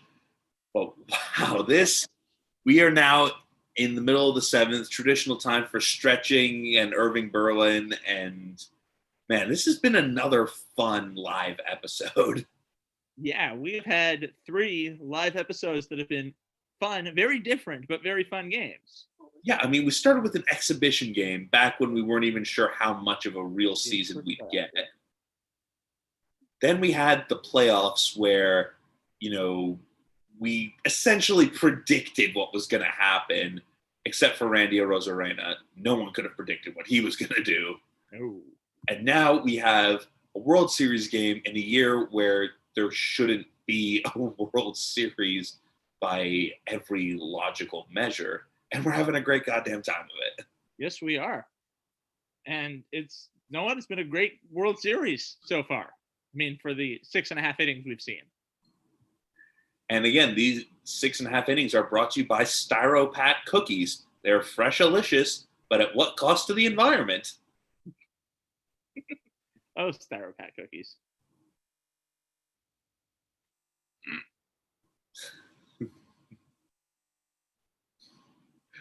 For those of Man, you just should not be listening, doing visual jokes for a listening podcast. I mean, radio is an auditory medium. I mean, radio is Okay. a visual medium. Radio is the most visual of mediums. It plays. Oh, it is. What now? Terrence Friend is in this commercial. My Terrence childhood Friend is best Cody friend Bellinger? the girl in the Danger John commercial.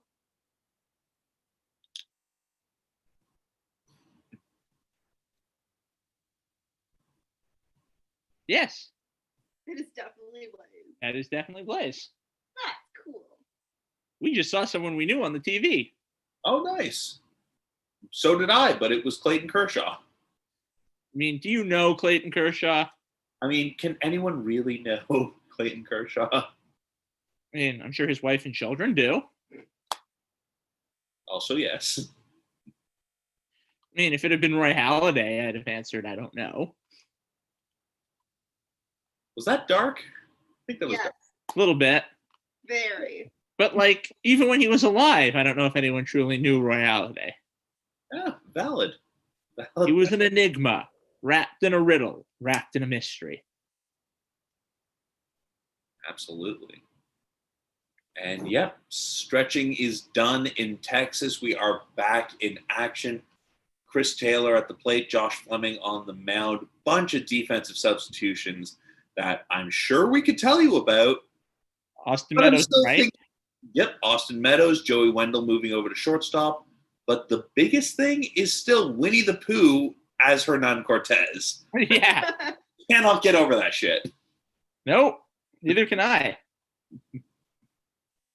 Winnie again- the Pooh. Yeah. Winnie the Pooh. And again, this childhood altering fact is brought to you by Newmar's own catnip. Because remember, there were 3 cat women on one Adam West TV series, There really were. each one better than the previous. Nah, Newmar was the best one. I mean, like Eartha Kitt is an icon, and I have a soft spot for Lee Merriweather because I'm pretty sure, she was my first whoa. Fair. Again, like, what was I watching? Like 35 years after it aired, but still. Yeah, I mean, yeah. No, I'm still partial to Newmar. Perfect. God, that was such a great show, too.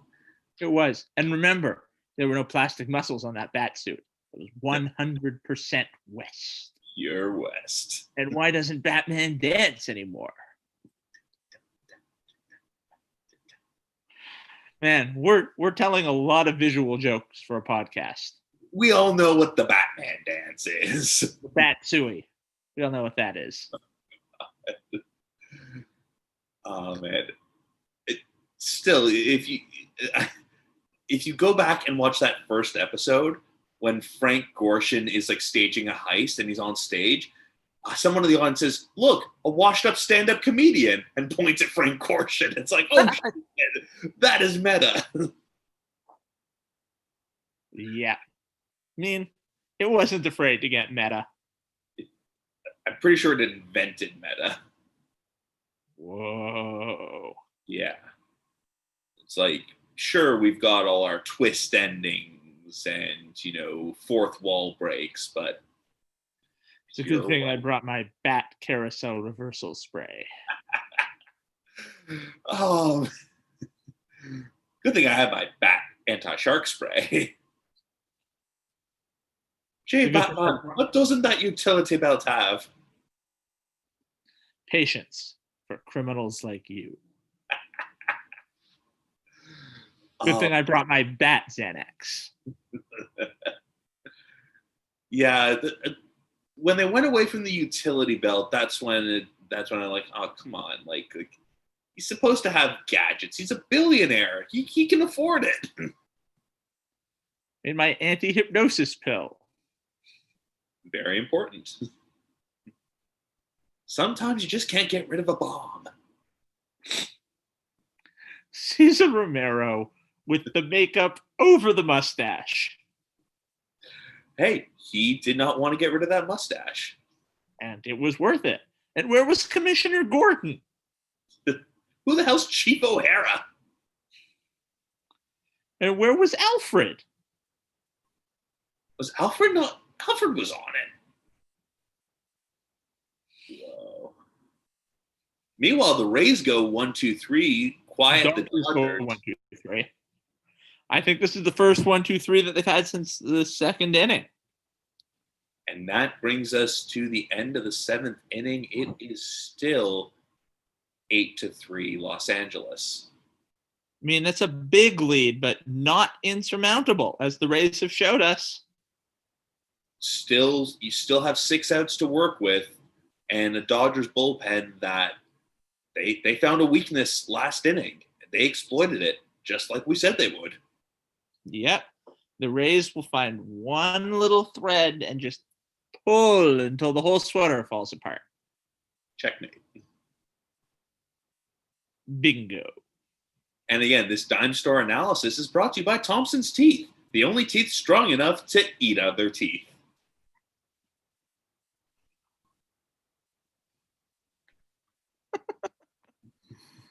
Man, there were a lot of good Futurama ads.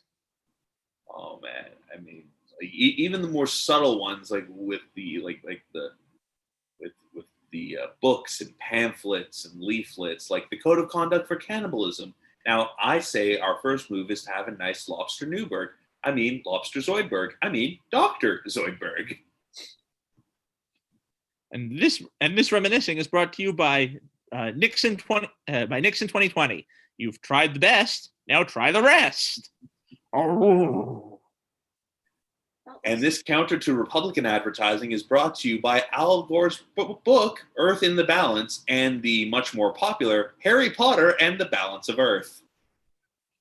It teaches us the only thing we have to fear is climate change and dark wizards. They want their crystals. We're not going to let them have it. If I win that prize, I could use it to get more crystals. Oh, man. I fought the mighty moonworm. I did not get that was a reference to Dune until way too late. Yeah, again, these are things that, we're watching Futurama as kids. We haven't seen as much, pop culture as we have now seen because, it's us, let's be real. Yeah. And coming into the game for the Dodgers now, Pedro Baez looking to keep things steady for Los Angeles heading into these last 2 innings. Yep, it is. Man, being from Toronto, it is really weird seeing all these stadiums in one spot. And it happens pretty frequently in the United States. I mean, you look at Philadelphia; they have the Stadium district. Yep. Kansas City has the Arrowhead and the Kauffman right next to each other. Mm-hmm. Now, did you know the original plan for Arrowhead and Kauffman was that they were going to have one roof, and it would be on a set of rails and go back and forth between the two, so that they would both be able to be a retractable roof stadium using one roof. You ever been to Western Missouri? They have the real estate for that. They do. Now, of course, they discarded that plan on the basis of it would be too pricey and entirely unrealistic. But that was originally the plan. So you're saying the plan was bad and they should feel bad? The plan was bad and they should feel bad. Oh, man, that would have been some feat of engineering, though. Yeah. I would have paid to see that. I would have paid to see that. And the Dodgers get one quickly. It's now 1 down with Brandon Lau at the plate. He is, hasn't exactly found his footing in these playoffs, but again, someone who's very productive for them throughout the regular season. Yeah. All it takes is a good at bat, especially in the World Series. It's one series, it's 7 games max. You can get hot real quick in these kind of situations. But If there's a time for him to get hot, they'd like it to be now. I mean, there's 5 outs to go in game 1. They're down 5, which is a lot, but it's conceivably striking distance if stuff starts going right. They would really appreciate it if now were to be when he started getting hot. And with that, we are at the 3-hour mark of the podcast. If you're still listening at home or on the road or on the long drive to an undisclosed part of Ontario, just out of privacy reasons, thank you so much for sticking with us. We are here through to the end of the game. Happy to be broadcasting. Well, simulcasting, I suppose, is the technical term. But it has been another enjoyable live show, at least on my end, personally. Yeah. It's been enjoyable over on this end, too, and it's been an enjoyable ball game. Speak for half the house. Oh, Have fun storming the castle.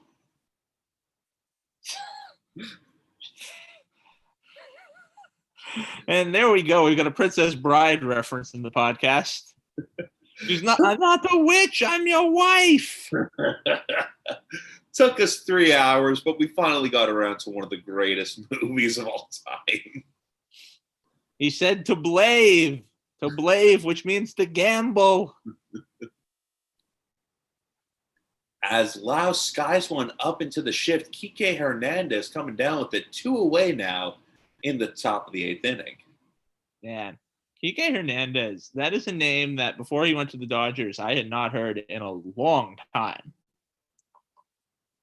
And yet, one of those guys who, on a contending team, is a piece that really fills a lot of needs. Yeah, and he has been awesome in his time with the Dodgers. I mean, he's someone that, you can start him, you can sub him in defensively, you can pinch hit it, pinch run. One of those, it's like these are folkloric baseball players, like the Ben Zobrists, the guys that can do just a bit of everything. The Brock Holtz. Brock Holt. I mean, baseball lives and dies by the utility guy. I mean, it's like if there was a patron saint of the sport, it would be the undisclosed utility player who always could be named later. Yeah. I mean, that's quite literally in the church of baseball. Like, players like that always seem to be in the right place at the right time, making those pivotal plays. Absolutely. As we've got Randy Rosarena with suddenly 4 outs left in the game for Tampa. It's getting late. Literally, we are deep into the night on this. Yeah, it's 11:15 Eastern Standard. No, it's Eastern Daylight Time. Still, we don't turn the clocks back for another week and a half. Stupid time travel bullshit. It's a stupid time travel. Although there is a bill proposed that would get rid of that. I'm just a bill. Yes, I'm only a bill. And I'm sitting here on Capitol Hill. Oh, man, I absolutely included that in a story I wrote months ago about primaries and caucuses. As a Rosarena skies one to left field, but easily caught, and we are done in the top of the 8th. Dodgers due up. Top of the order, Mookie Betts going to be coming up after this break in action, which, of course, is brought to you by Bamboo Boogie Boots, a sound investment of $299.99. Until they malfunction. See, I got you to give the thumbs up, and then I dropped the legalese on you. Oh, no. Legalese? Oh, there's still a sound investment. There's just a malfunctioning investment. How are they a sound investment, dear? I can get a rebate.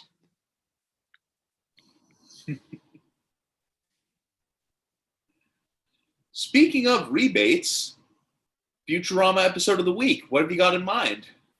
Ooh, I did not have one picked. Let me think.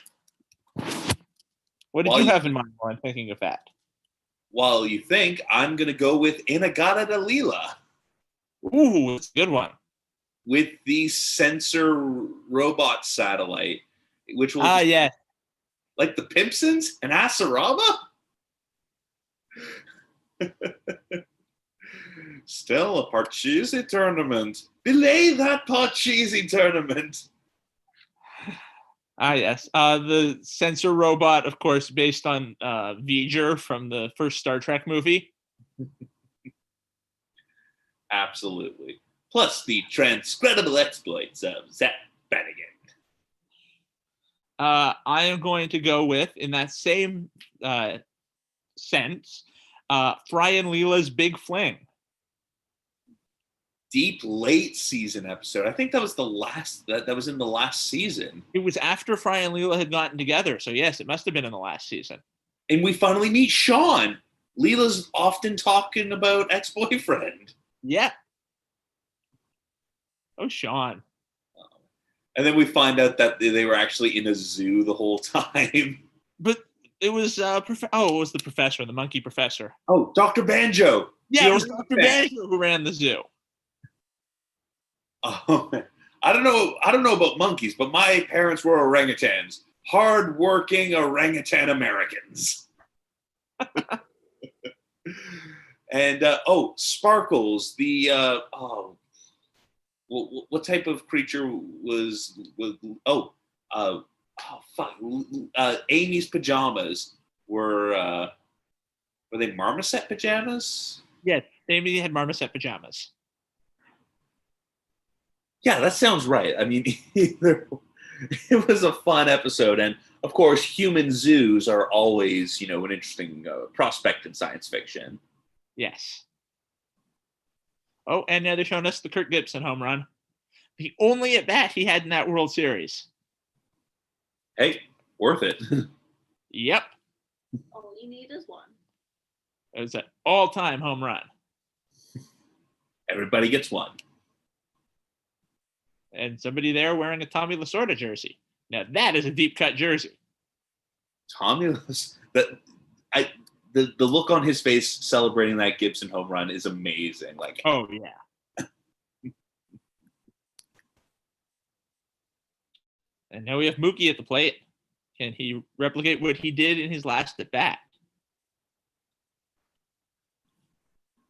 And ropes one into left field. That one's going to be a solid single for Mookie Betts.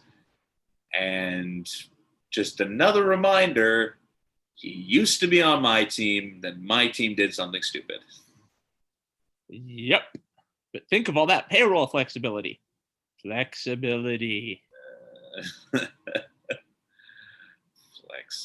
Flexo. Oh, wow. He's thinking Flexo. Flexo's the evil Bender. Wait, you're telling me Bender's the evil Bender? No, Bender's the evil Flexo. Yes, of course.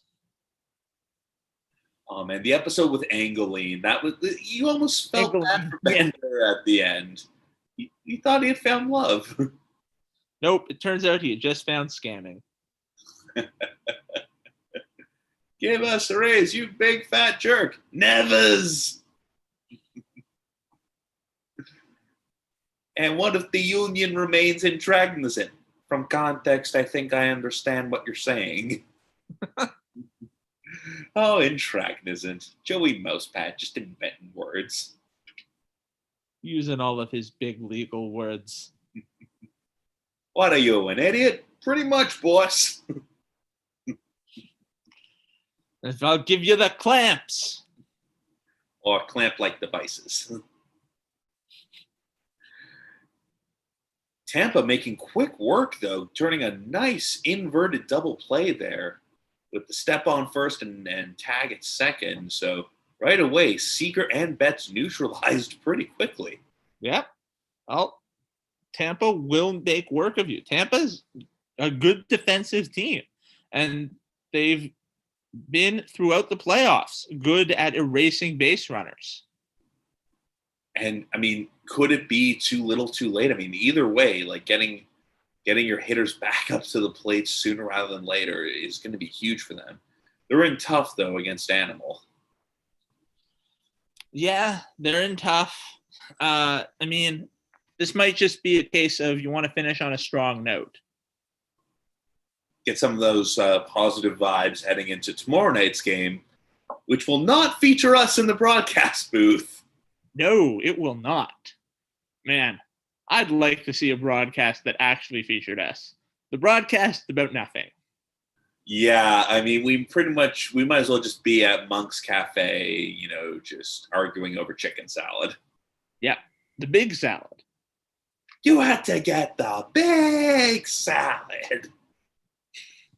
Oh man, have you ever been big saladed in real life? No, I have not.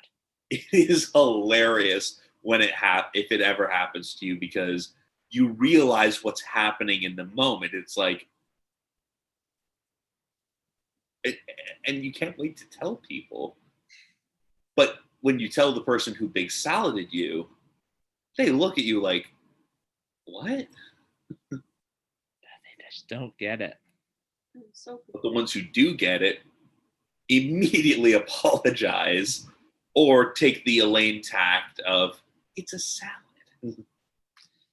Taryn's confused because she never watched Seinfeld. Awful show. Ben is just stunned. Podcast listeners. But reruns and DVDs and the Kenny Kramer tour in New York, which is based on the Jay Peterman tour, which is based on Kramer's life. How? Like, that show taught an entire generation of people how to speak Yiddish. It did teach a lot of people how to speak Yiddish. Doesn't mean it's funny. Yes, it was. It was hilarious. Of all the shows that featured a group of 3 or more white people in New York, it was the best. I mean, not a high bar to clear, but yes. I mean, certainly a wide field. That's for sure. Just because it's wide doesn't mean it's deep. A mile wide, 3 inches deep. Just like the Erie Canal. I can't get the boats across the canal. It's eerie. He did the mash. He did The monster mash. Okay. The monster, we have no idea what the monster mash actually sounds like. You have mentioned this theory. Because, like the song Tribute, the song is not the greatest song in the world. It's a song about the greatest song in the world. The Monster Mash is not the Monster Mash. It's the song about the Monster Mash. They did the mash. It's the best song in the world. It was the best song in the world. Yes. So similarly, they did the Monster Mash. They did the Monster Mash. So it's a dance. Yes, that too. They did the Monster Mash. The Monster Mash. It was a graveyard smash. They did the mash. They did the Monster Mash. So yes, it was a song with an accompanying dance, is what my theory is. But we have no idea what it sounds like or looks like. I mean, we need to find out what the Monster Mash was. I'm pretty sure it was Boris Karloff just going, fire. Ooh, Joe Kelly's coming in. Joe Kelly Fight Club. Joe Kelly Fight Club. Joe Kelly Fight Club. Oh, man. Seeing him warming up at the bullpen, it's like, all right, we're still paying attention to this game. I mean, yeah. Tampa's making a pitching change right now. Sure, fine. Gives Joe Kelly more time to warm up so we can go fight some people. Mm-hmm. Another song that's about another song, and we don't have any idea what the song is actually about, is that One Direction song. Best song ever? I will take your word for it, because I was thinking the Time Warp. How do you know anything about a 1D song? I worked at a camp for children. 1D? Same with Ben and I. That's what they're abbreviated as? I guess. Is Fifth Harmony abbreviated as 5H? No, it's the children who are wrong. Sorry, what were you saying, Ben? It's the song Time Warp. Again, the time warp describes the dance to us. Yes. So But- I believe that time warp, like, what's that song? The Bartman. Yeah, like the Bartman is a Everybody- song that describes the dance to us. Like the horror. Yeah, well, yes, but there are a number of songs that are about other songs that don't actually tell us what the other song was. Like the song Bad Company by the band Bad Company on their debut album Bad Company. Whoa. Yeah. Also, I'm pretty sure they were out of Apple Records, like on Abbey Road, which is kind of awesome. That is pretty awesome. That's Like- a place I'd like to visit. I mean, that's where we want to go. Way down in Kokomo. Aruba, Jamaica. Ooh, I wanna take ya. I can't sing anymore. Otherwise, we will get sued. By all versions of the Beach Boys, as well as Kevin Love. Man, you hear the Beach Boys are pro-Trump? Well, a certain version of the Beach Boys. Like Brian Wilson has denounced what Mike Love is doing. Brian Wilson has denounced what Mike Love is doing and said, if you want to find him for comment, he'll be out in the sandbox. Which, I mean, that's where we want to go. Why do you get Because you laughed at my joke. I was actually thinking about the Bare Naked Ladies. Yes, Brian Wilson. that's the joke. Okay. The song Brian Wilson by the Bare Naked Ladies references Brian Wilson. Brian Wilson, the actual Brian Wilson. Playing instruments in sandboxes. Yes. Speaking of Brian Wilson, I have a beard. You do have a beard. Oh, man, he was fun. Then he kind of went crazy. Yeah. And then he came back. Wasn't as fun. No. Oh, what were we talking about? Hmm? At some point in Connery Corner cage match, we need to do Cruising Altitude, where we talk about Tom Cruise movies. Oh, yes. Can we also do Keanu's Corner, where we talk about Keanu Reeves movies? Because then we talk about Speed, Yes, the bus that couldn't slow down. which was a great movie, but also so bad. So bad and so good, just like Cocktail, which was what Kokomo was from. Oh my God, that's right, it was. Flanagan's Law. Flanagan's Law. Oh, God, that's one of the great, terrible cable movies. Yeah. Or, what was the Days of Thunder, which was just Top Gun but NASCAR. With Yondu. Oh my God, that's right. Michael Rooker was in it. Oh, my God. And with that reference to the early 90s, the 8th inning has ended. We are going to the top of the 9th. Joe Kelly Fight Club, come on down. Last chance for the Rays to do some damage tonight. So I think we might as well start doing our production team is these people and do the early preempt and then get burned when Tampa rallies for 6 runs this inning. Sounds about right. So, if you want, we've already said where you can find us on, the interwebs, but I'll wrap it up for you here.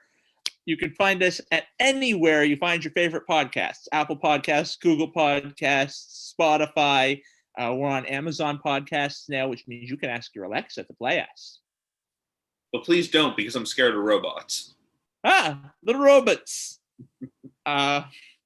Wherever you find us, leave us a 5-star rating if you like us, and a good review. If you leave us a nice review, we'll read you off on a future episode and say thank you, because it warms our hearts, our cold, dead hearts. Or at least our C drive. Yes, our C drive. Boop, boop, beep, boop, boop, boop. You can find us on social media. We're on Twitter as @TWI We're on Instagram as @TWI We're on Facebook. You can search This Week in Blernsball. And we're on YouTube as This Week in Blernsball. If you've been watching live, that's where you've been watching live. Yes, you have. And if you want to see what Jacob and I do in our non-podcast lives, you can follow us on Twitter. You can follow Jacob at JMS Morris, and you can follow myself at Benjamin K. Bloom. Yeah, I mean, mostly we will send gifts back and forth and duel and about podcast episodes, but occasionally we talk about other things. Not often, let's be real. It's the two of us. We're going to talk about cartoons and we're going to talk about sports. I still have to figure out how we're going to watch Animaniacs, though. But that is. No, it's on Hulu. Ugh. Yeah, I mean, again, reverse Canadian bacon. Let's go steal some satellites. Okay. I mean, if you use a VPN, I'm not endorsing using a VPN to get content you should not. That being said, if a VPN would like to sponsor us, we will co-sign on any shenaniganry. Yes, because Hulu has a free tier where you could watch it with commercials. Which, I mean, we remember Animaniacs back in the day. There were commercials for, action figures and Kool-Aid and cereal that doesn't count as cereal anymore. It's time for Animaniacs, and we're zany to the max. So just sit back and relax while Bill Clinton plays the sax. We're Animaniacs. Holy shit, Joe Kelly! Joe Kelly is in the game. We gotta watch. We gotta watch. Joe Kelly time. Joe Kelly time. So he has thrown 1 pitch and 0 punches. We are off to a bad start. No. Has he pouted at anybody yet? He has not pouted. There has been no sign of pouting. Oh. Oh, okay then. You're ahead of me. Yes, I am. Cody Bellinger, shoulder seems fine on that one, making a nice jumping catch in the deep part of left center field. Wait, Joe Kelly's been in 3 games this postseason? Sure, why not? Why not? Nothing means anything anymore. Numbers are meaningless. I'm the number 4. You can also email our podcast. We're twiblearnsball@gmail.com. I will get back to you. And I will not. I don't have access to the account. Whoa, yeah, that was one hell of a catch by Bellinger. Yeah. I mean, not that he has to make up for what happened earlier. That was a tough play. But hell of a catch. And Joe Kelly, being Joe Kelly, pointing to the shoulder saying, "You're good, buddy. You're good." Yeah. And Joe Kelly, nobody knew who he was before this season, and now is an all-time baseball jerk. False. In 2018, the Joe Kelly Fight Club began when he decided to take on the entire Yankees bench and literally. Oh, yeah, that's right. So Wasn't he is also a known with the Astros commodity. at one point? Sorry? Wasn't he also with the Astros at one point? Probably. Would not put it past him. I know he was in St. Louis for a while. He's okay at baseball. He's better than we are.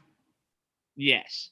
He's a Major League Baseball player, which means he's, in the top 100% of, playing a children's game. And he is also king of shit disturbery. And That is true. And he has more than earned that title. That is very true. He can also hit 100 on the gun on a good day, so not bad. Not bad at all. Bacardi has a spice drum now? I think they've always had a spice drum. What kind of rum is under the Chase jersey? Dark rum. No, they've had spice too, like at least recently. I know they had the Oak Heart canned cocktail. Well, it says introducing Bacardi spiced rum. So unless it's a new thing in the States, it might be a new thing in the States. Which is weird because Bacardi is Dominican, like expats from Cuba going to the Dominican. So like they've had access to Bacardi for at least 1,000 years. That sounds about right. Which again, math isn't my strong suit, but 90% of baseball is mental and the other half is physical. So think we're we're in a good position with that. Like I said, 50% baseball, 50% Futurama, 50% nonsense, 100% fun.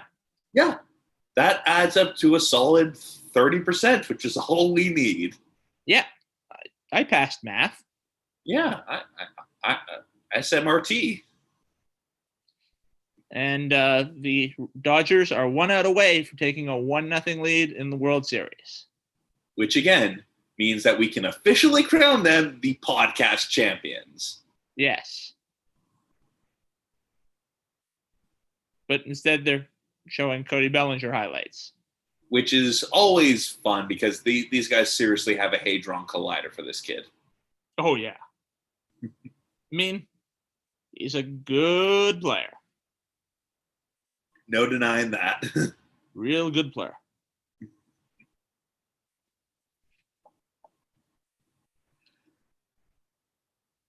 Well, yeah, let's see how Joe Kelly does in this at bat. Yeah, that ball was out of there if he doesn't get up there. Mm-hmm. And, like Bellinger, he's made those athletic plays throughout the playoffs. I mean, it's ridiculous. LA's out. Oh, off Kelly's hand, got him, and that is the game.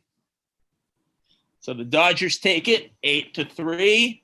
A little longer than we thought it was going to be because it was, completely slowed down in the 5th and 6th.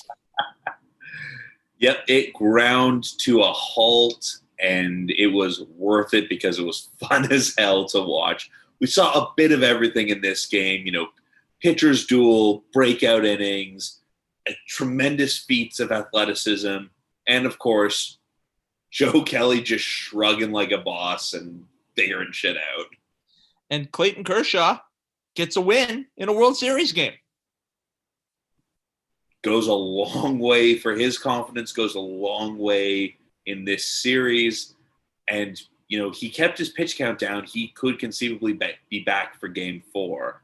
And then Absolutely. Big question is, how do the Rays respond tomorrow night? That is a huge question. As we saw from the stat, they just flashed up on the screen. Game 1 winner wins 62.6% of the time and has won 14 of the last 17 World Series. So that is a big advantage for the Dodgers. And again, this is going to be a unique World Series. No technical home field advantage for either team. Dodgers do have the familiarity with the dimensions. But again, Tampa coming in from a tough hitter's ballpark into still a pretty expansive outfield. But it'll be interesting to see. I know we'll be watching. You won't be watching us watching, but we'll be watching you watching us, not watching you. Exactly. Every move you make, every step you take, I'll be watching you.